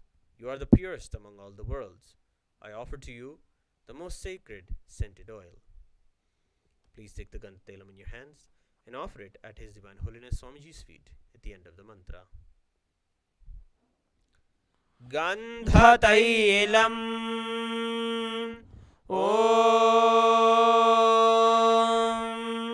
Sneham Grahana Snehena Lokanam Hitakarakam Sarvalokeshu Shuddhastvam Dadami Snehamuttamam Om Hrim Idam Gandhatailam Sarvadeva Devi Swarupaya Bhagavate Shri Nithyananda Paramashivaya Nivedayami. The next offering is Snaniyam, the offering of the sacred bath. Please accept this pleasantly cool, pure, clear and appealing water for your sacred bath, offered by me with devotion to you. Please take the Snaniyam water in your hands and offer it at His Divine Holiness Swamiji's feet at the end of the mantra, and please ring the bell as you do so. Snaniyam Om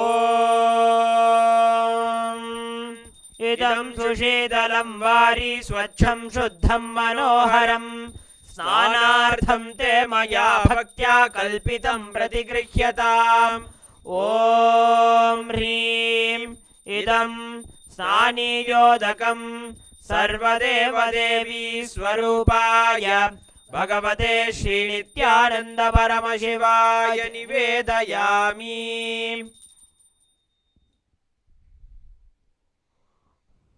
The next offering is Vastram, the offering of clothing. I offer Vastram, this cloth offering, on to the one who removes the veil of Maya or illusion, who is the true light of enlightenment, who does not have a veil of Maya and has the very space as the dress.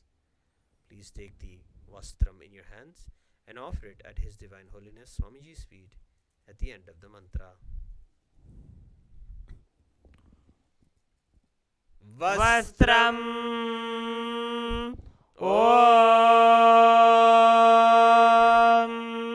Maya Chitrapata Channa Nijaguhyoru Tejase Niravarana Vijnaya Vasaste Kalpayam Yaham Om Hrim Idam Vastrottariyam Sarvadeva Devi Swarupaya Bhagavate Shri Nithyananda Paramashivaya Nivedayami. The next offering is Abharanam, the offering of jewelry. I offer this golden ornament to you, whose by very nature is very graceful and has a very beautiful body, who is the source and shelter of all the powers. May you be pleased. Please take the Abharanam in your hands and offer it at His Divine Holiness Swamiji's feet at the end of the mantra. Abharanam Om Swabhava Sundarangaya Nana Shaktyashrayayate Suvarnam Bhushanam Tubhyam Kalpayami Prasidame Om Hrim Idam Suvarnabharanam Sarvadeva Devi Swarupaya Bhagavate Shri Nithyananda Paramashivaya Nivedayami. The next offering is Gandha, the offering of the sandalwood paste. I neither know your body is, nor do I know your actions. Please accept and apply this sandalwood paste offered by me. Please take the Gandha in your hands and offer it at His Divine Holiness Swamiji's feet along with the mantra. Gandha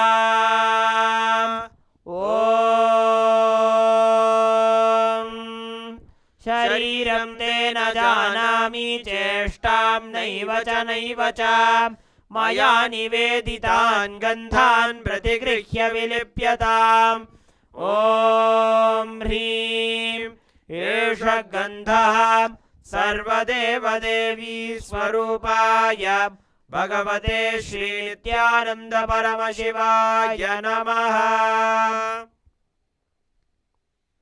The next offering is Pushpam, the offering of flowers. Please accept these appealing and elegant flowers of different kinds which are grown in the forest of Turiya, the space of ultimate restful awareness. Please take some flowers smeared with sandalwood paste in your hands and offer them at His Divine Holiness Swamiji's feet along with the mantra. Pushpam Om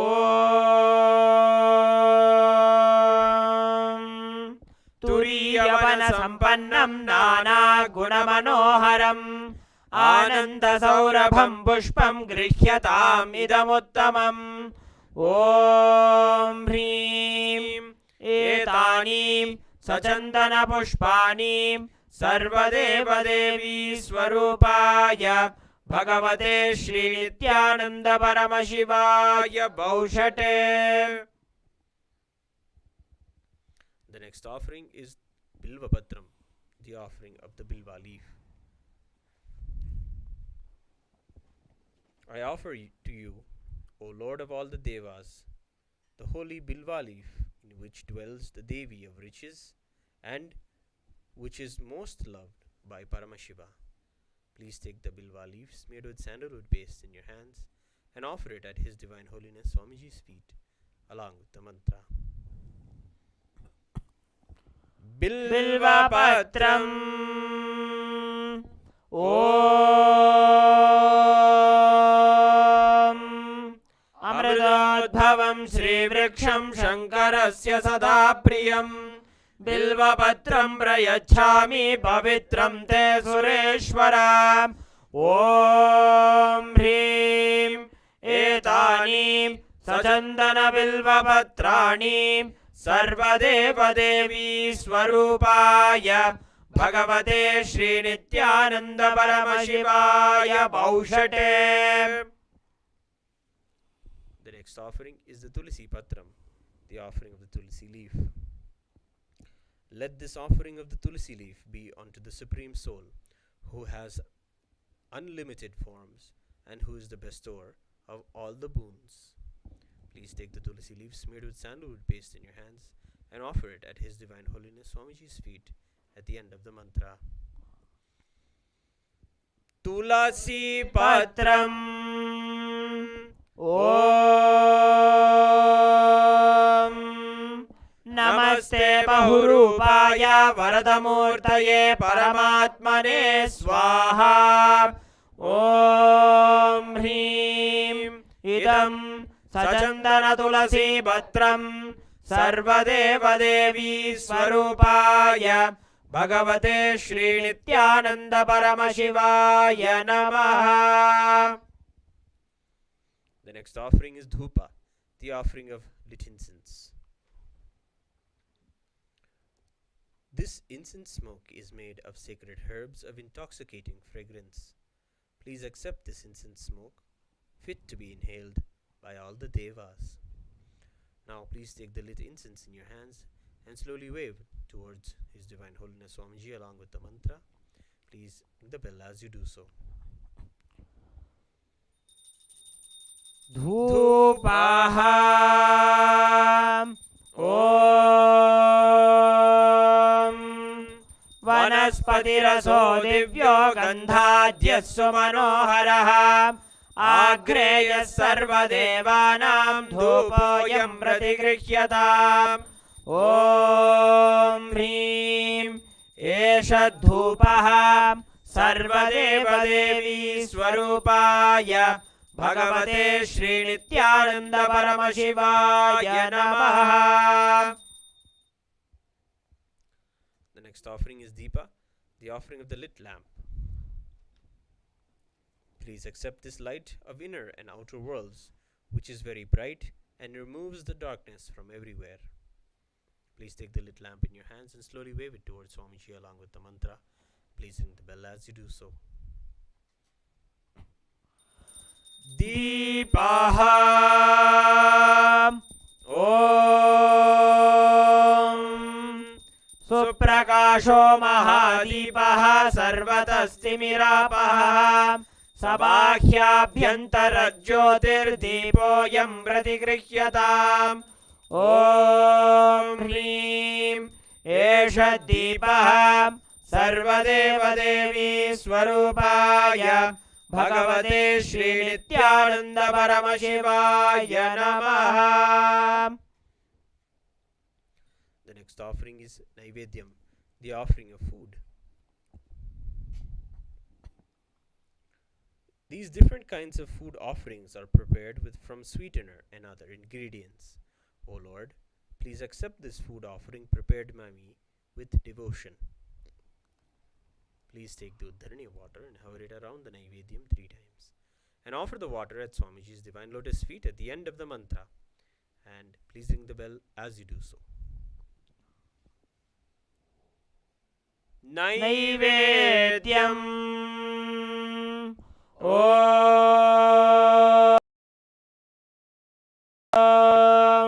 नैवेद्यं विविधं देव शर्करादिविनिर्मितं मया निवेदितं भक्त्या ग्रहाण परमेश्वर.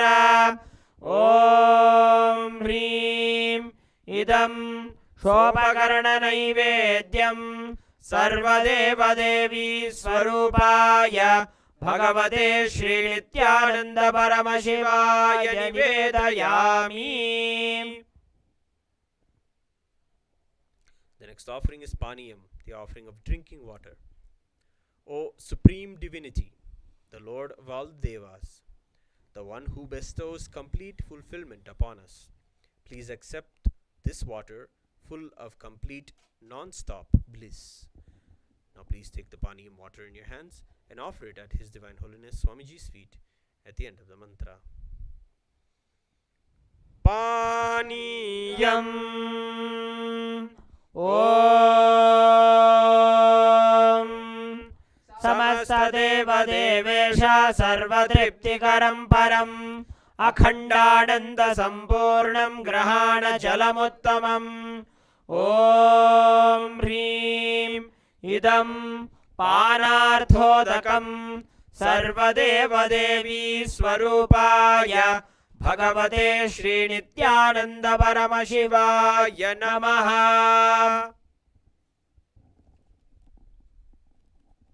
The next offering is Punarachamaniyam, the offering of water for washing the hands and the mouth.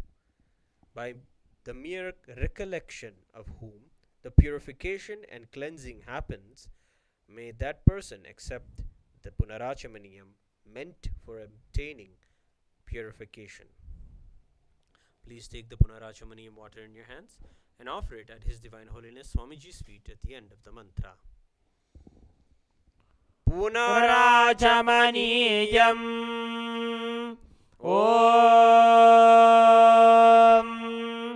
उच्छिष्टमप्यशुचिर्वा यस्य स्मरणमात्रतः शुद्धिमाप्नोति तस्मै ते पुनराचमनीयकम्. ॐ ह्रीं इदं पुनराचमनीयोदकं सर्वदेवदेवी स्वरूपाय भगवते श्रीनित्यानन्द परमशिवाय स्वाहा. The next offering is Aratrikam, the offering of Arati. We salute the Kubera, who blesses us with wealth, who is the supreme of the kings, the one who possesses great patience. Let Lord Kameshwara, the Lord of Desire, fulfill our desires. I offer my pranams, that is worship and salutations, to the one who is as pure as camphor, the one who has incarnated from the intense compassion, the one who is the very essence of life, the one who has the king of the serpents as his ornament, the one who lives eternally in the lotus of my heart, and the one who has both the Shiva energy, that is the cosmic masculine energy, and the Devi energy, that is the cosmic feminine energy, at its peak. I offer my pranams to you. Please take the lit arati in your hands and wave it towards Swamiji along with the mantra, and please ring the bell as you do so. आरार्त्रिकम् ॐ ह्रीं दीपमाला सर्वदेवदेवी स्वरूपाय भगवते श्री नित्यानंद परमशिवाय नमः। ओम राजाधिराजाय प्रसंयसाहिने नमो वयं वै श्रवणाय कुर्महे समे कामान् कामकामाय मह्यम् कामेश्वरो वै श्रवणो दधातु कुबेराय वै श्रवणाय महाराजाय नमः। कर्पूरगौरं करुणावतारं संसारसारं भुजगेन्द्रहारं सदा वसन्तं हृदयारविन्दे भवं भवानी सहितं नमामि भवं भवानी सहितं नमामि भवं भवानी सहितं नमामि। आरात्रिकं समर्पयामि भगवत् श्री नित्यानंद परमशिव चरण कमलेभ्यो नमः।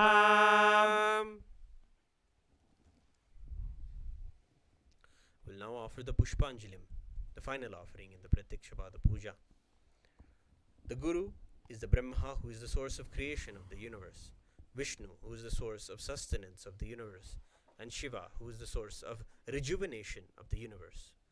Guru is all the three put together in the single form. I surrender to that Guru. I surrender to the Guru who is omnipresent and also has given me a glimpse of his experience. I surrender to the Guru who has, with the brush of wisdom, opened my eyes blinded by ignorance. I surrender to the Guru who, by giving the knowledge about the self, has burnt my karmic baggages of so much births. I surrender to the Guru who is the Lord of the cosmos, who is the Guru of the cosmos. My soul is the same soul which is in all the beings. I surrender to Dakshinamurti, the primal Guru, who manifests himself differently in the form of Ishvara, Guru, and Atman, or the Self. Now please take some flowers in your hands and offer the flowers at Swamiji's divine lotus feet at the end of the mantra. Pushpanjalihi Gurur Brahma Gurur Vishnu Gurur Devo Maheshwaraha Guru Sakshat Param Brahma Tasmai Shri Gurave Namaha. Akhanda Mandalakaram Vyaptam Yena Characharam Tatpadam Darshitam Yena Tasmai Shri Gurave Namaha. Ajnanatimirandhasya Jnananjanashalakaya Chakshurunmilitam Yena Tasmai Shri Gurave Namaha. Aneka Janma Samprapta Karma Bandha Vidahine Atmajnana Pradhanena Tasmai Shri Gurave Namaha. Mannatha Sri Jagannatho Madguru Sri Jagadguru Mamatma Sarvabhutatma Tasmai Shri Gurave Namaha. Ishvaro Gururatneti Murti Bheda Vibhagine Vyomavadyapta Dehaya Dakshinamurtaye Namaha. Nityanandam Paramasukadam Kevalam Jnanamurtim Dvandvatitam Gagana Sadrisham Tattvamasyaadilaksham Ekam Nityam Vimalamachalam Sarvadhi Sakshi Bhutam Bhavatitam Trigunarahitam Sadgurum Tam Namami. Pushpanjalim Samarpayami Bhagavat Shri Nithyananda Paramashiva Charana Kamalebhyo नमः। ॐ नित्यानन्दम्।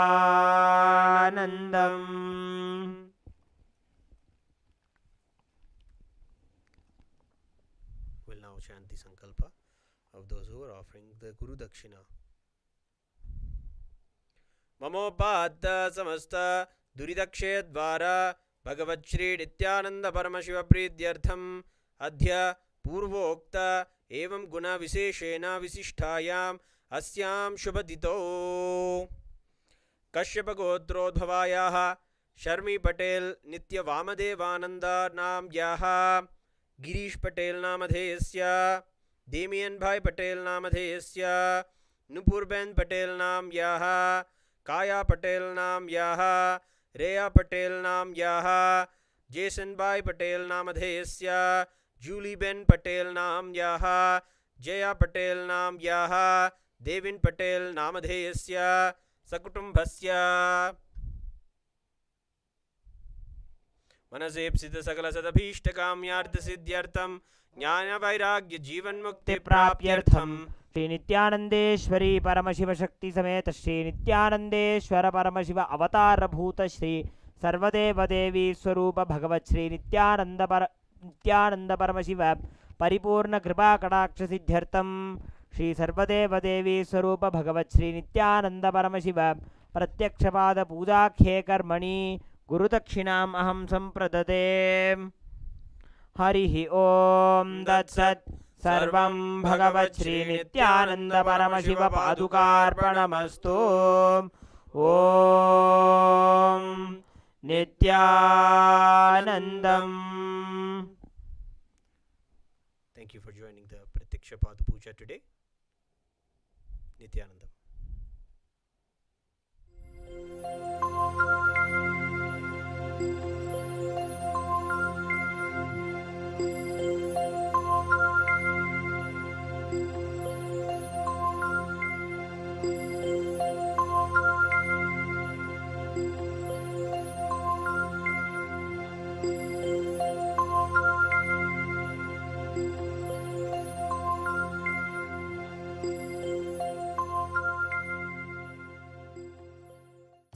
नित्यानंद अनंत शयना अनंत रूपा मम गुरुनाथ।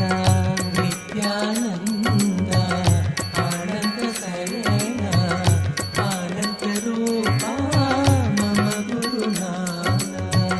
नित्यानंद अनंत शयना अनंत रूपा मम गुरुनाथ।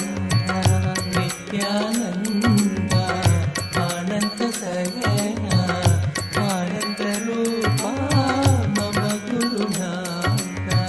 प्रणव स्वरूपा नित्य नारायण।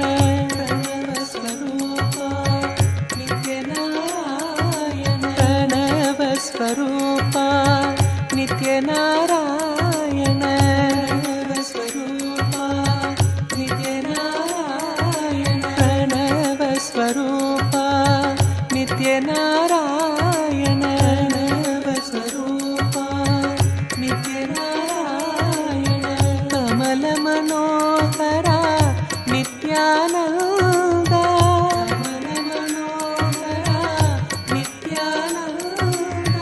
कमल मनोहरा नित्यानंद। नित्यानंद आनंद शयना मम गुरुनाथ। आनंद शयना मम गुरुनाथ। आनंद शयना मम गुरुनाथ। आनंद शयना मम गुरुनाथ।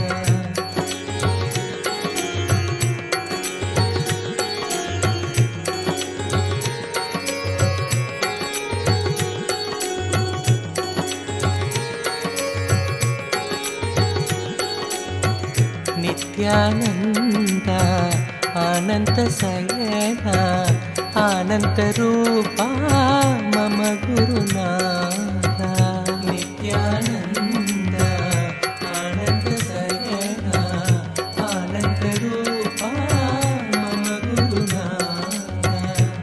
ನಿತ್ಯಾನಂದ ಅನಂತ ಶಯನ ಅನಂತ ರೂಪ ಮಮ ಗುರುನಾಥ ನಿತ್ಯಾನಂದ ಅನಂತ ಶಯನ ಅನಂತ ರೂಪ ಮಮ ಗುರುನಾಥ ಪ್ರಣವ ಸ್ವರೂಪ ನಿತ್ಯ ನಾರಾಯಣ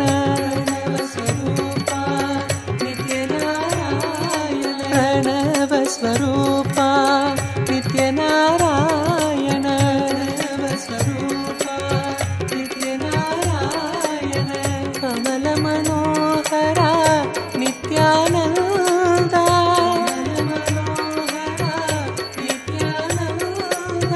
ಕಮಲ ಮನೋಹರ ನಿತ್ಯಾನಂದ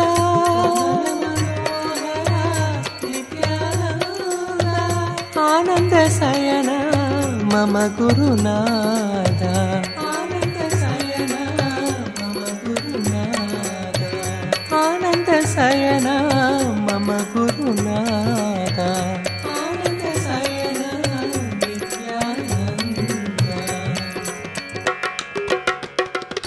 ನಿತ್ಯಾನಂದ ಅನಂತ ಶಯನ ಅನಂತ ರೂಪ ಮಮ ಗುರುನಾಥ ನಿತ್ಯಾನಂದ ಅನಂತ ಶಯನ ಅನಂತ ರೂಪ ಮಮ ಗುರುನಾಥ ನಿತ್ಯಾನಂದ ಅನಂತ ಶಯನ ಅನಂತ ರೂಪ ಮಮ ಗುರುನಾಥ ನಿತ್ಯಾನಂದ ಅನಂತ ಶಯನ ಅನಂತ ರೂಪ ಮಮ Gurunath.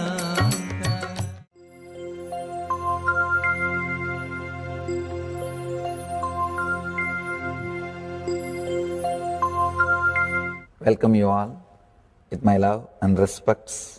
Before entering into the sutras, I want all of you to just sit for a few seconds. Sit straight and just prepare yourself.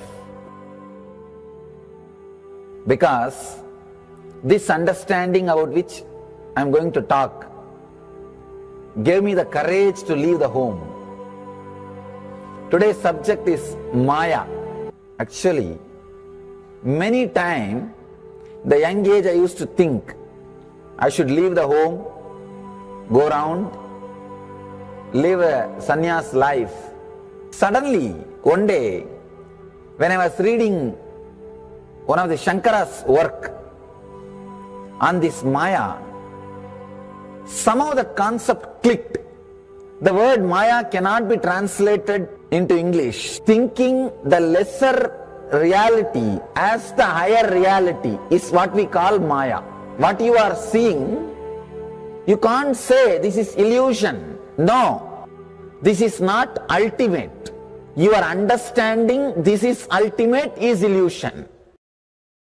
The moment the click happened, I was ready not only to leave the house, decided to live like a Shankara. In the Vedic tradition, anybody wants to become enlightened has to leave their home. They have to become homeless. It is a basic condition for enlightenment. You can't be in your hometown. You have to start wandering, studying, because to enter into the ultimate truth, you need to have the courage to go behind wherever it leads. There is a beautiful sutra in Brahma Sutra, the first sutra of Brahma Sutra. It says, Atatu Brahma Jinyasa, let us inquire into the reality. It says, only a courageous person who is ready to go behind wherever truth leads can enter into this science. In those days, we had a beautiful system. When somebody becomes enlightened, he will go around and sit with all other scholars, pandits, learned people, and he will open up his understanding. The other person will open up his understanding. Whoever can take the other person to the deeper level of understanding will follow him. That's all. That is why exploring the truth into the deeper and deeper level has been made as a compulsory basic value for anybody who wants to explore the reality, explore into the truth.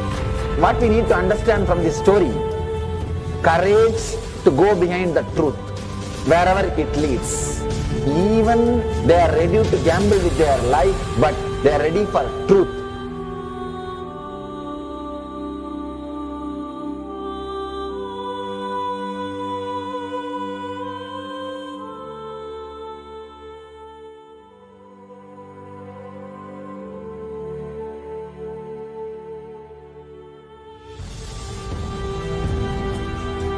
If you accept or start working on the reality, whatever you see can be Maya. It feels as if the ground on which you are standing is opening or giving way, is taken away. It needs courage. It may suddenly open a new door to you. You must be able to go into the door, only then you can see the next door. Because I am trying to reproduce the same understanding and experience which happened in me. Understand? When I understood that Maya, the concept of Maya, it gave me so much of joy and courage to do anything. I decided I will live like a Shankara. There is every possibility you will catch the glimpse. I am not telling you will run away from a home. You will have the same energy and excitement and liberation when you realize this truth. If this one concept Maya is understood logically by you, no suffering can make low curve in you. Nobody can exploit you easily. If you can just open that courage, this understanding can open new doors for you. If you understand this clearly, you will have the courage. If you have little courage, you will have understanding. It's like a circle. Who will start first? I represent Kailasa nation led by Supreme Pontiff of Hinduism, Sri Nithyananda Paramashivam, which speaks on behalf of 2 billion Hindus around the world who do not have a voice representing them in these international forums.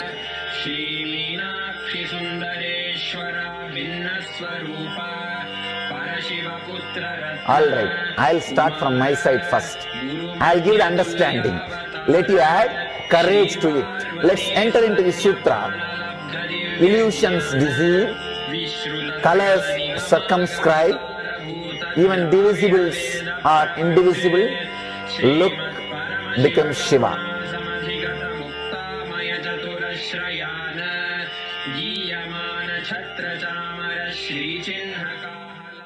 Welcome you all with my love and respects.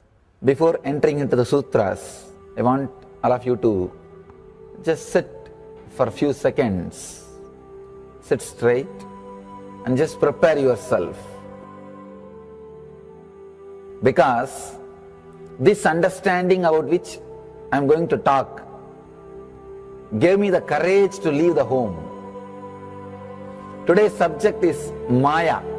Actually, many times, the young age I used to think I should leave the home, go around, live a sannyas life.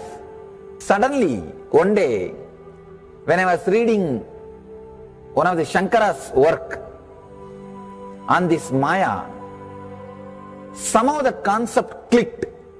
The word Maya cannot be translated into English. Thinking the lesser reality as the higher reality is what we call Maya. What you are seeing, you can't say this is illusion. No, this is not ultimate. Your understanding this is ultimate is illusion. The moment the click happened, I was ready not only to leave the house, decided to live like a Shankara. In the Vedic tradition, anybody who wants to become enlightened has to leave their home. They have to become homeless. It is a basic condition for enlightenment. You can't be in your hometown.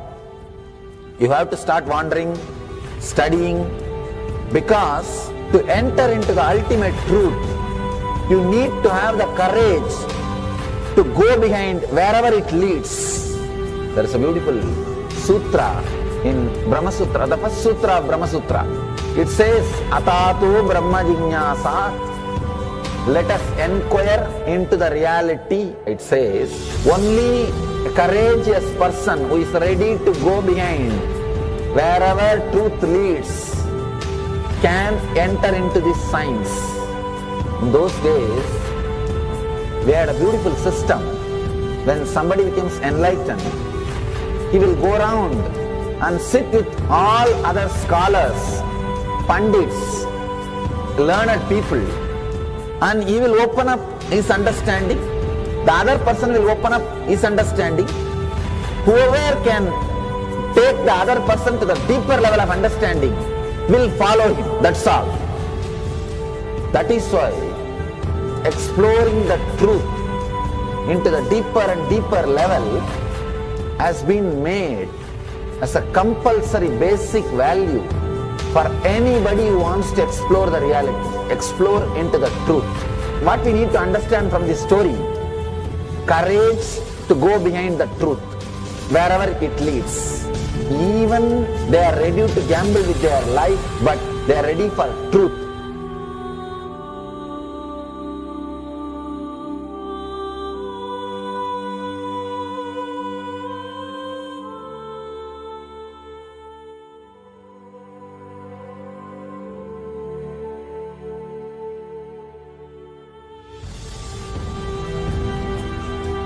If you accept or start working on the reality, whatever you see can be Maya. It feels as if the ground on which you are standing is opening or giving way, is taken away. It needs courage. It may suddenly open a new door to you. You must be able to go into the door, only then you can see the next door. Because I am trying to reproduce the same understanding and experience which happened in me.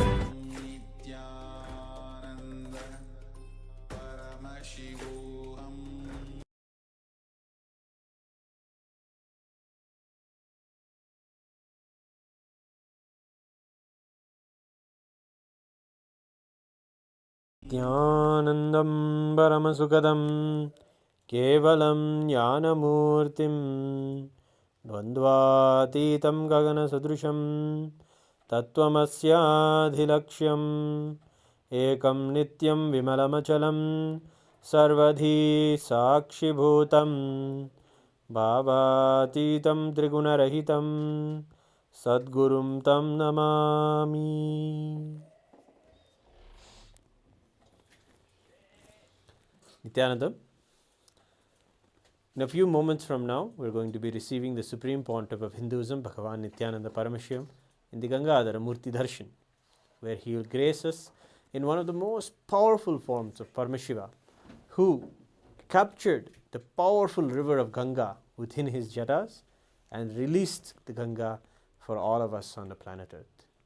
We will be learning today also about the Maheshwara Puja. Before we begin, today is the Amavasya Tidhi, the Tidhi where the new moon is there in the sky, a very auspicious day to offer the Maheshwara Puja.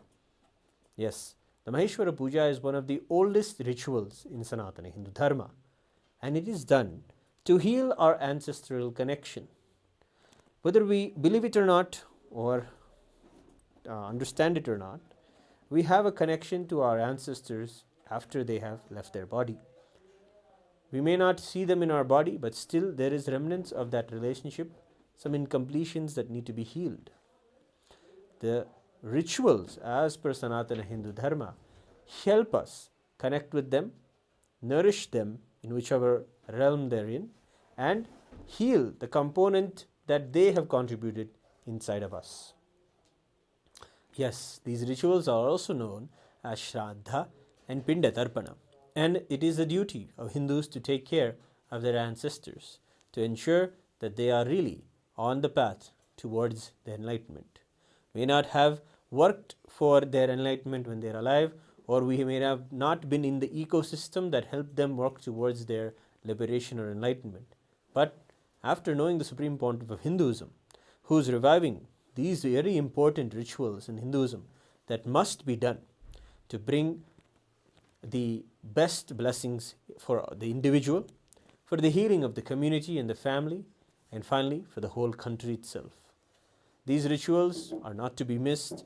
They are to be done exactly at the correct time when the Pitrus or our ancestors are available to us. Twice a month, this very ritual occurs in Kailasa on the full moon day as well as the new moon day, that is today, Amavasya. So let us take a look at what the Supreme Pontiff of Hinduism himself shares about the Maheshwara Puja. We have for you some of the rare videos where the Supreme Pontiff himself is sharing about Maheshwara Puja. Let us take a look.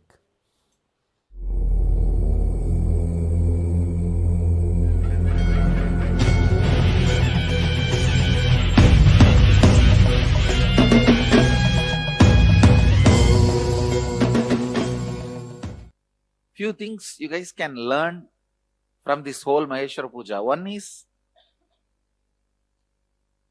always the enlightened masters were made to beg from people. Why? Only then they will be continuously in touch with people. No, really.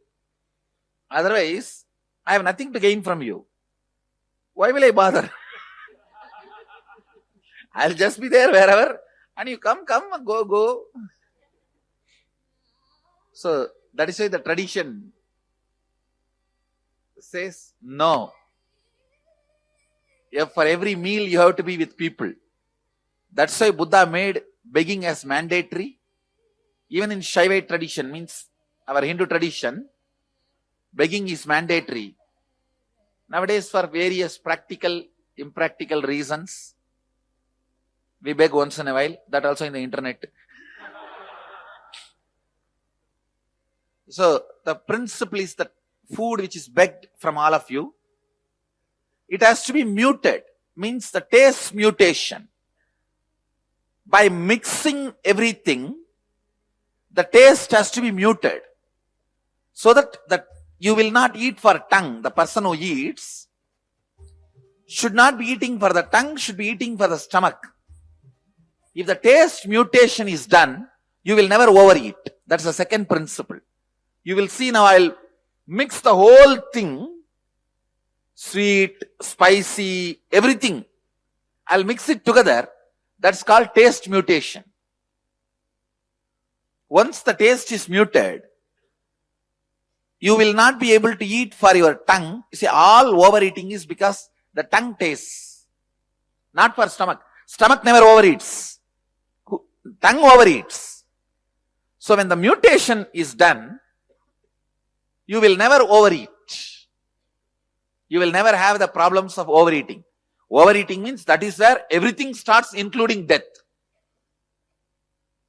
Overeating is the symptom for death. Because that is where the cholesterol, diabetes, blood pressure, overweight, everything starts from overeating. So, and then food is served to all the sannyasis, monks. See, always the new ones get left out. That is why the tradition says that seniors will receive first, but juniors will eat first. Seniors will receive first from my hand, but they have to feed the juniors first. It's a clear methodology of keeping the whole monastic tradition alive. And after feeding the junior most only you can eat. And after eating, they will be given the dakshina, pranami, money. The rule is anybody who is junior has to touch all their seniors' feet. See, the thing is, in the monastery, somebody may be very brilliant, intelligent, smart. He may be junior.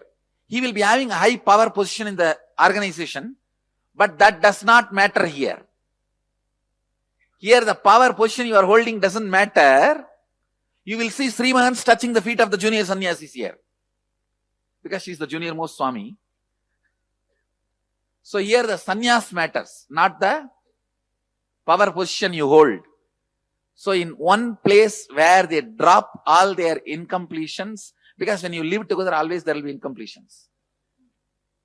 Dropping everything. So there will always be a problem. Who should drop first? So standard rule. Junior drops first. So that see, it is actually never, incompletion itself is not a problem. Who should drop first is always the problem. If you drop, I'll drop. If you drop, I'll drop. That who should drop first is attended in this whole Maheshwara Puja. It's a very beautiful, intimate ritual of completing with your ancestors and keeping the whole sannyas tradition alive. It's from, I am explaining it from the insider's view, how it is keeping the sannyas tradition alive. And from the external, a devotee's perspective, as Sadashiva, I personally accept your offering and personal seva. Digest so much.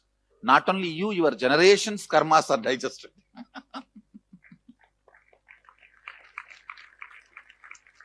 It's time.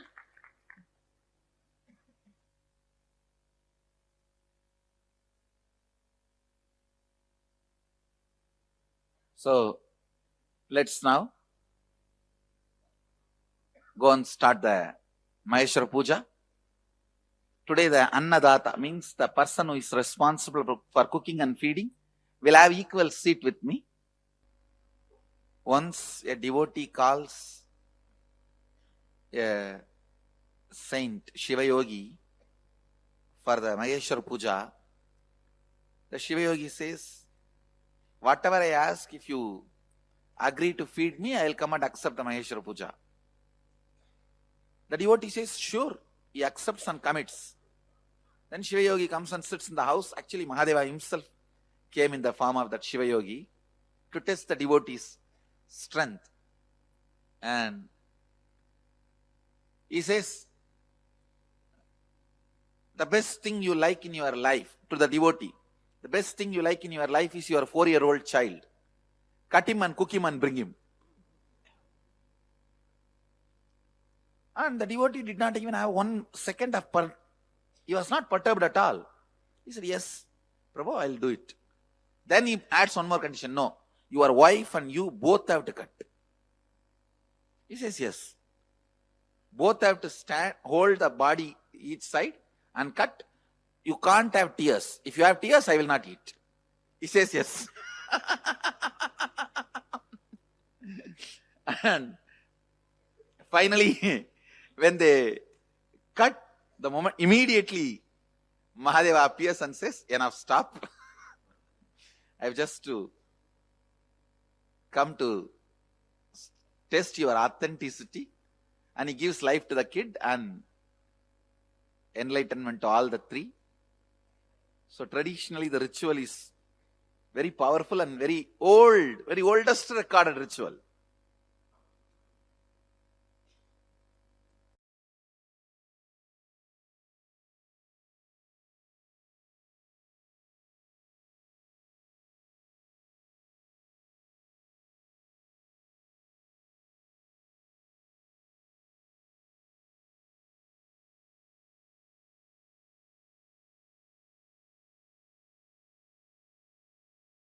Let's session after that.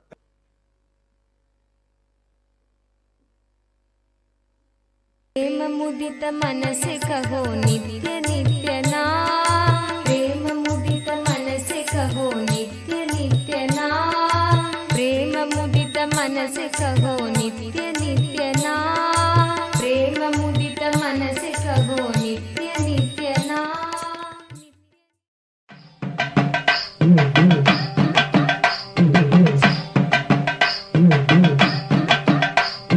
अन्नमिडुम अन्नयम नी आनंदेश्वरी नित्य आनंदेश्वरी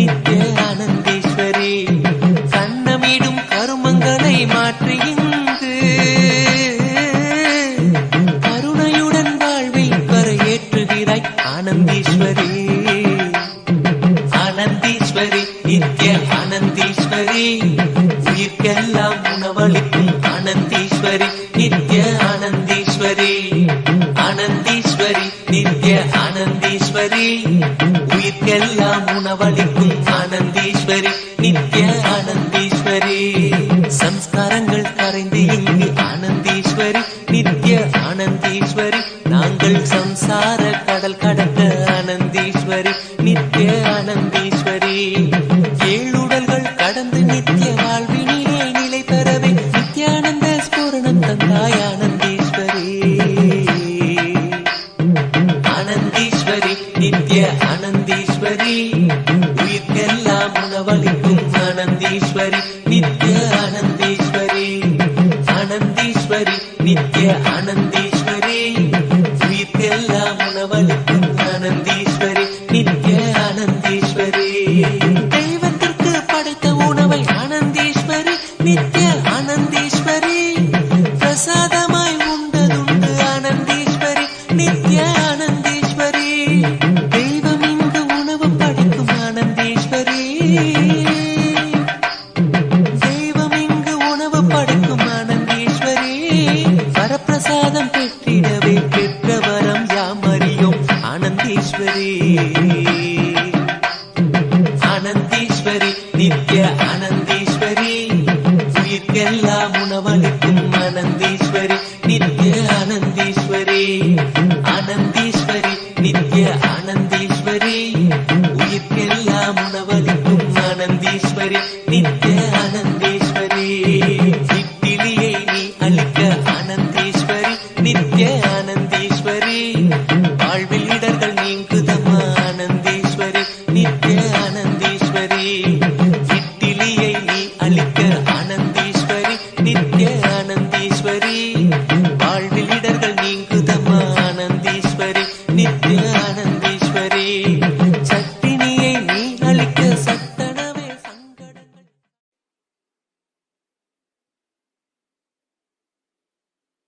As Sadashiva, I accept your Maheshwara Puja as a personal service, and I accept not just as food, all the 13 danas you are supposed to give.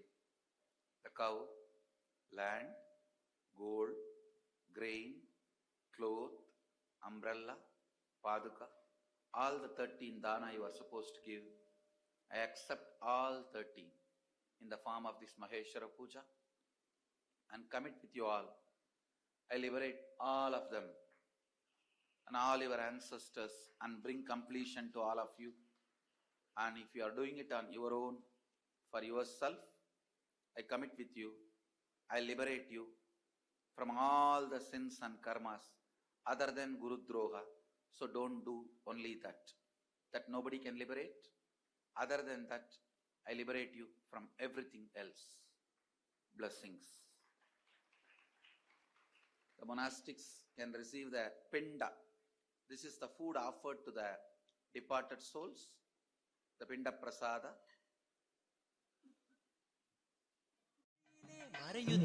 ஆனந்தீஸ்வரி ஆனந்தீஸ்வரி நித்ய ஆனந்தீஸ்வரி உயிர்க்கெல்லாம் உணவளிக்கும் ஆனந்தீஸ்வரி நித்ய ஆனந்தீஸ்வரி ஆனந்தீஸ்வரி நித்ய ஆனந்தீஸ்வரி உயிர்க்கெல்லாம் உணவளிக்கும் ஆனந்தீஸ்வரி நித்ய ஆனந்தீஸ்வரி சாம்பாரை நீ ஊற்ற ஆனந்தீஸ்வரி நித்ய மலை ஞானத்த போதனை பாவாவென்றழைக்கும் மலை அண்ணாமலையே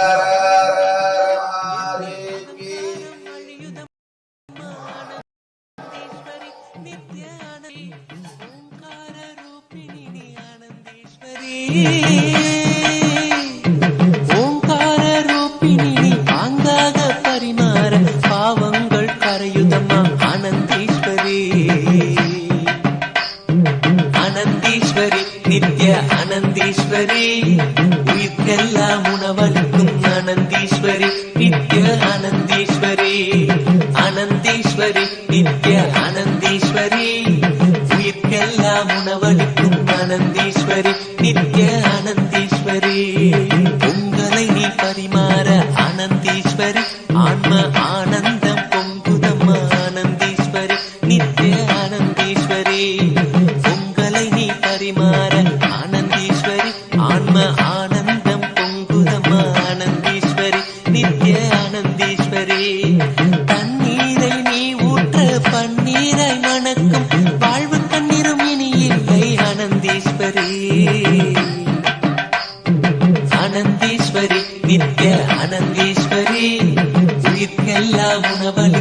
ஆனந்தீஸ்வரி நித்ய ஆனந்தீஸ்வரி ஆனந்தீஸ்வரி நித்ய ஆனந்தீஸ்வரி உயிர்க்கெல்லாம் உணவளிக்கும் ஆனந்தீஸ்வரி நித்ய ஆனந்தீஸ்வரி தோசையை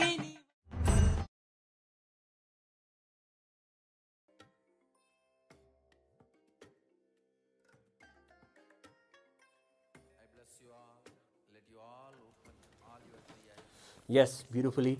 You get to see the Supreme Pontiff of Hinduism give completion and enlightenment to all the departed souls in the Maheshwara Puja.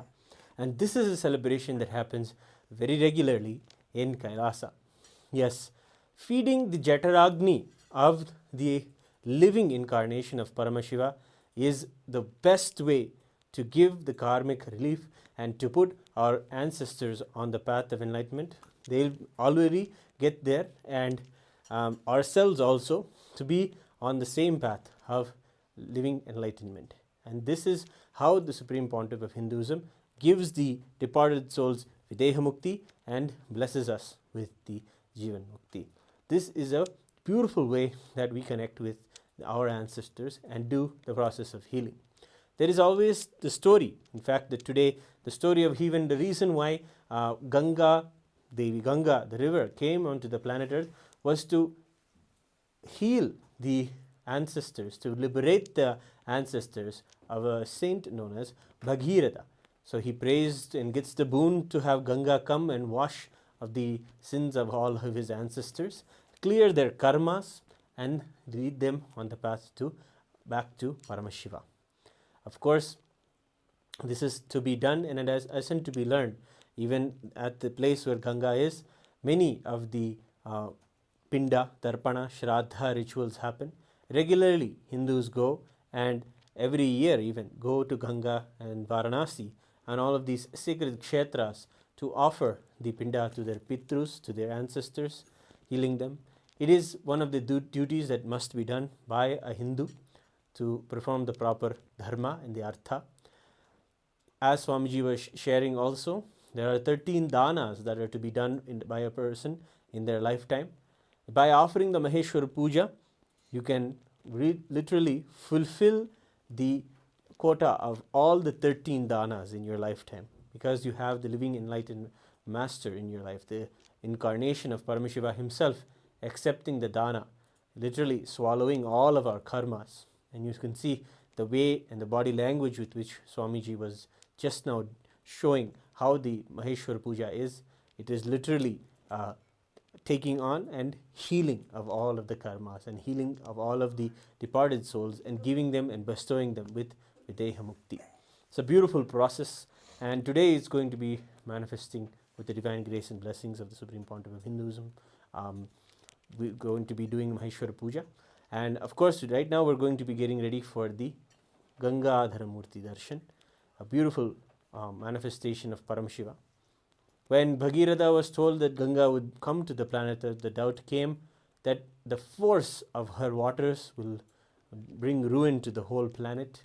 So we needed Paramashiva's beautiful involvement to remove that danger. So he opened his jatas and cut the Ganga in his jatas, the story says. And of course, this is a real history. And then, of course, Ganga, after touching the Sahasrara of Paramashiva himself, she remained there in celebration and did not come down. Again, Bhagiratha goes to Paramashiva and prays to him to release Ganga, little bit, a small stream to the world. And of course, the Murti of Ganga, Visarjana Murti, where Paramashiva releases one jata to give Ganga to the world. And beautifully, the largest worshipped body in Hinduism is Mother Ganga. She is a river and a deity in itself, a goddess. And many scientific studies also have been done to prove that her waters are unique among all the other waters or rivers in the world. The rejuvenation qualities that are there and the way that Ganga purifies or cleans her, that something that Swamiji even shares we should all learn. Yes, the way that Ganga Mata does not remain polluted, goes on coming back to the space of integrity of her devotion to Paramashiva. is a quality that we get when we worship her and also take a bath in her. We literally get the devotion back to Paramashiva.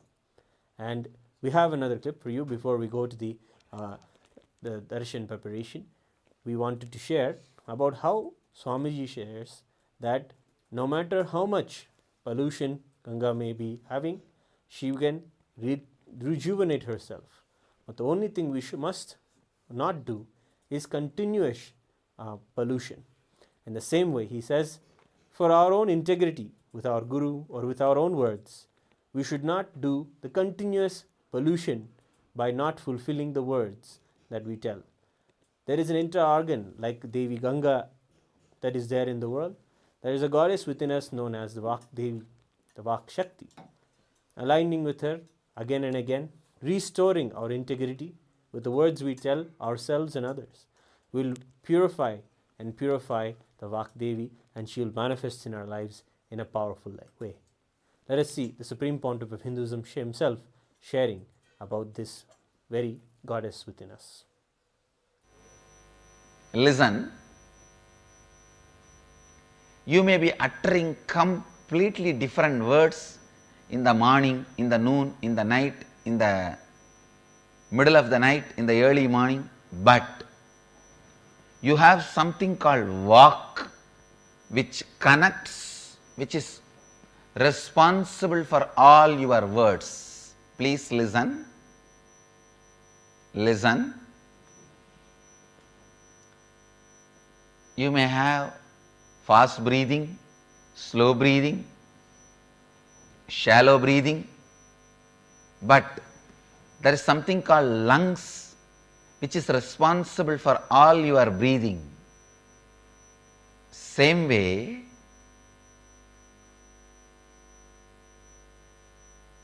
you may be uttering right words, wrong words, positive words, negative words, good words, bad words. There is an organ called Vak exists in you. Please understand, this organ is referred by yogic physiology. In yogic physiology, we refer this organ. Still, the allopathy physiology is not able to equate any part to this organ, because this organ exists in the cross section of body and mind. Unfortunately, the Western medicine believes body is a biomechanism, but fortunately, the yogic tradition believes body is the sheath of consciousness, kosha, not mechanism.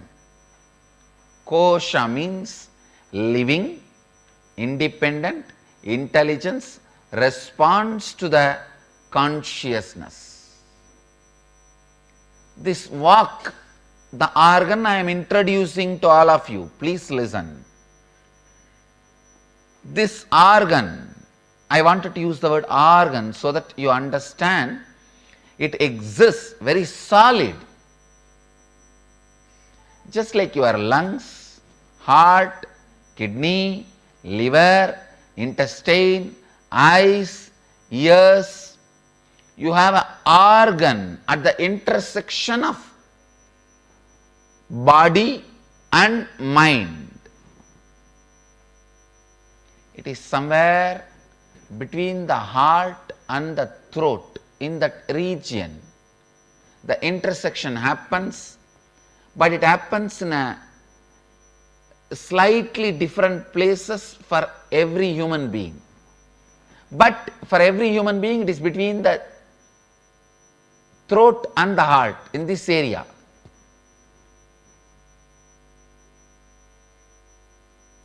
Where your body and mind intercedes, in that region.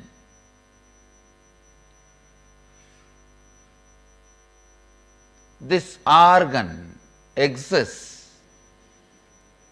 The organ is made out of the material of mind, but used in the field of body. Please listen. The base material out of which this organ is made is mind, but it is used in body. See, the heart and lungs, these organs are made out of flesh, skin, made out of the physical matter and used in physical body. That is why Western medicine is able to diagnose it and catch it. There are organs which are made out of mind but used in body. The vak is one of that kind of organ. Please listen. It is not metaphysical, imaginary, hallucination.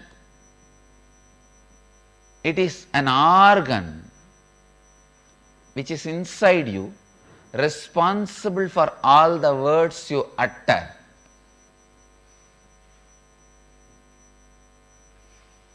Every non-integrated word you utter, that organ gets polluted. It is literally like every cigarette you take. How the every cigarette pollutes your lungs.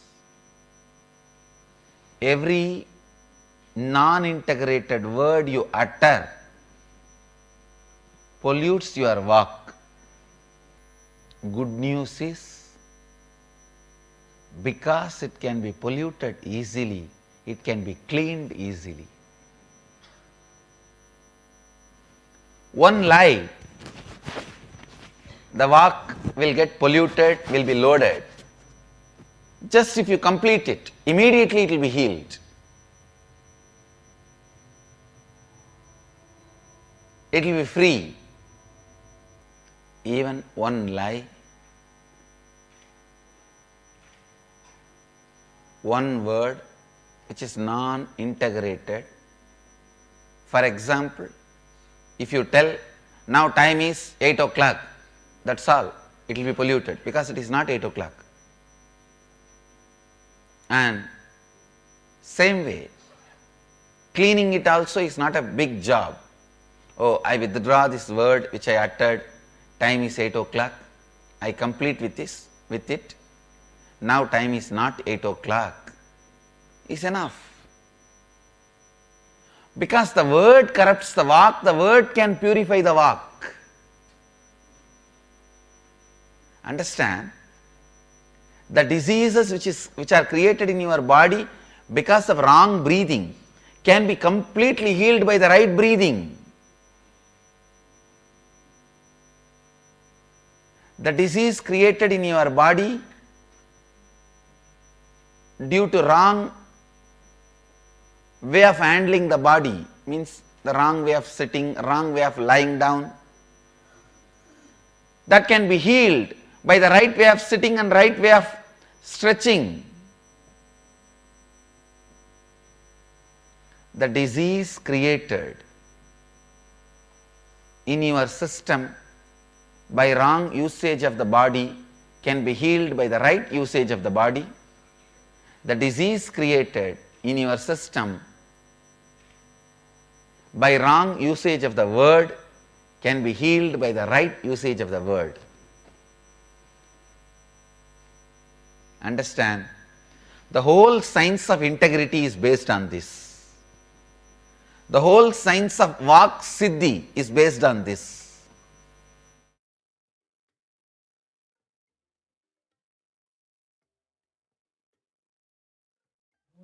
Yes, beautifully we have seen the Supreme Pontiff of Hinduism tell us that very rejuvenating quality that we have within us.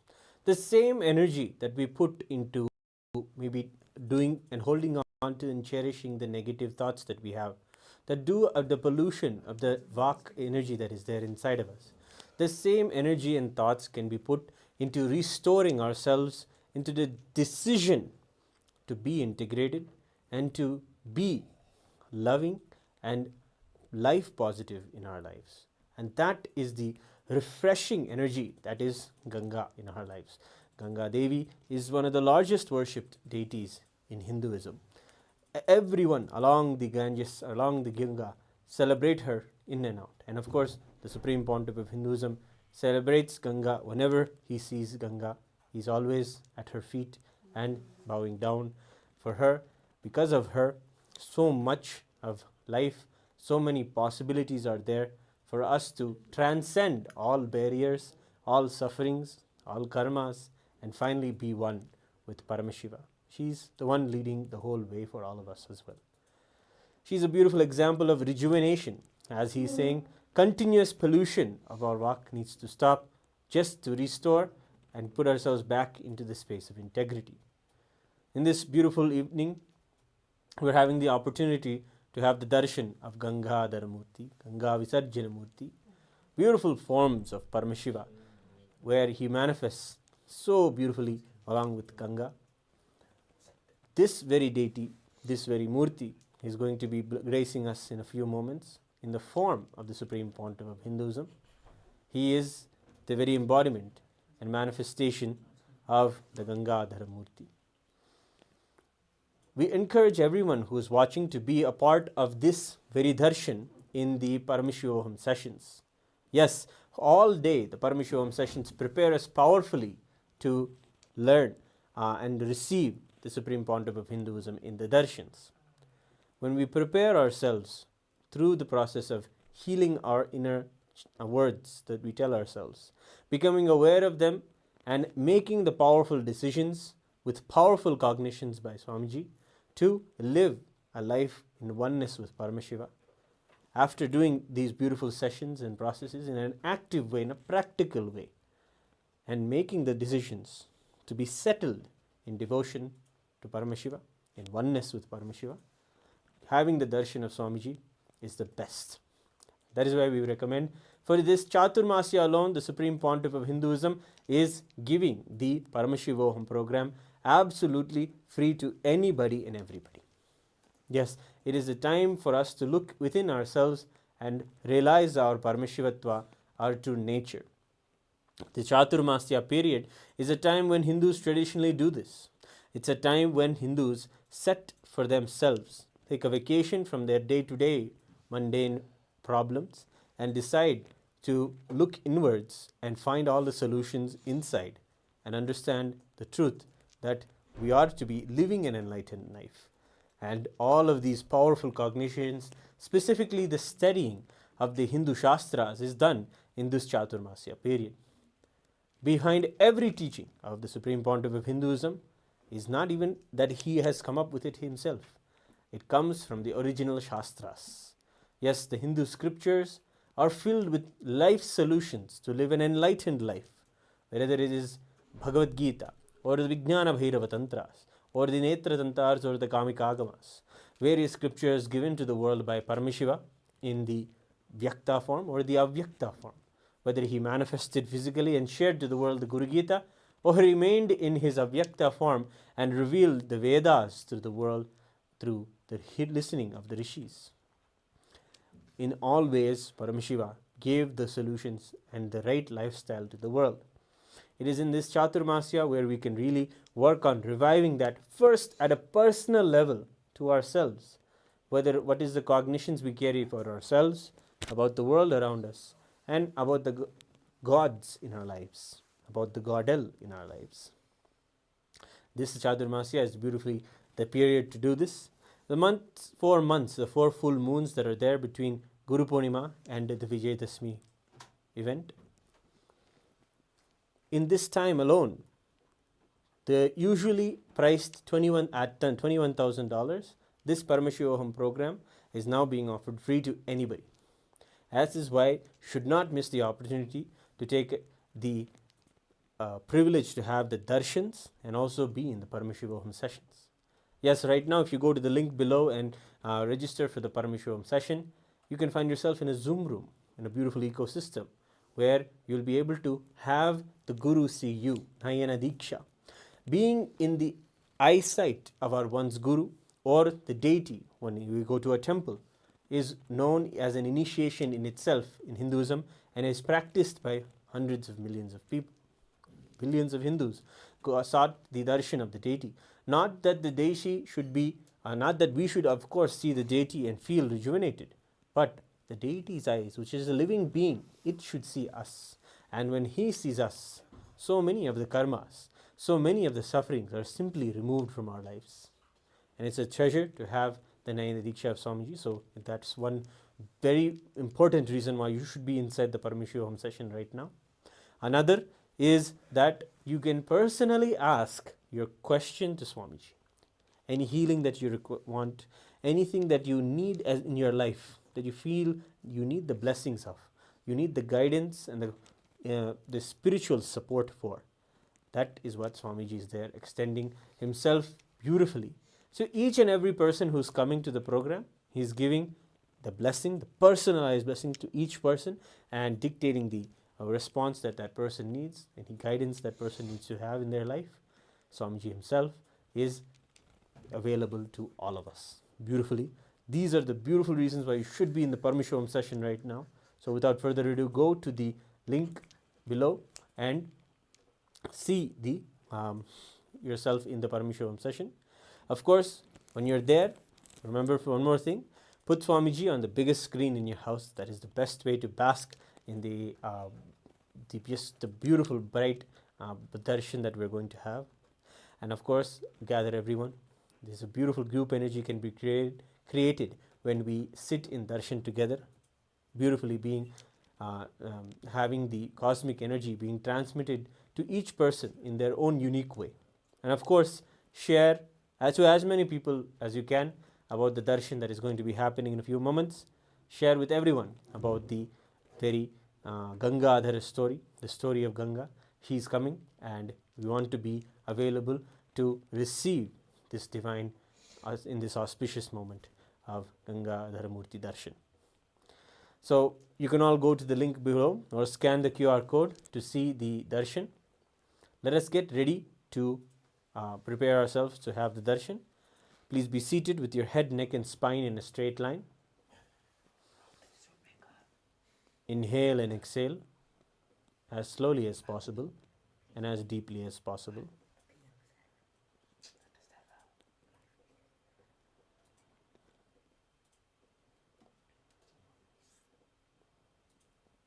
Visualize yourself as Paramashiva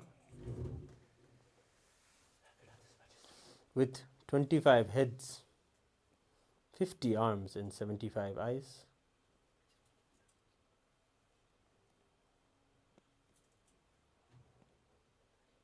Be in a space of deep oneness as we prepare ourselves to receive the powerful darshan of Gangadhara Murti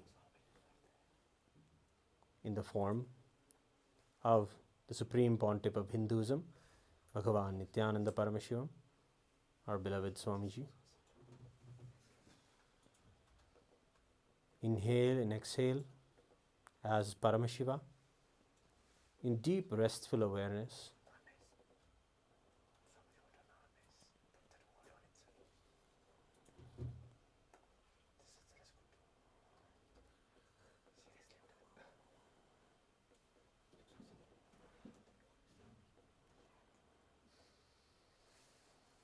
Remember Paramashiva in your third eye.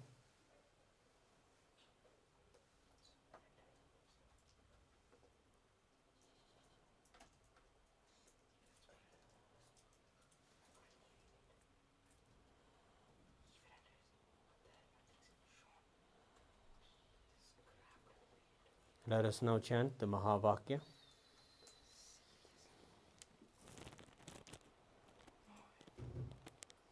Om Nithyananda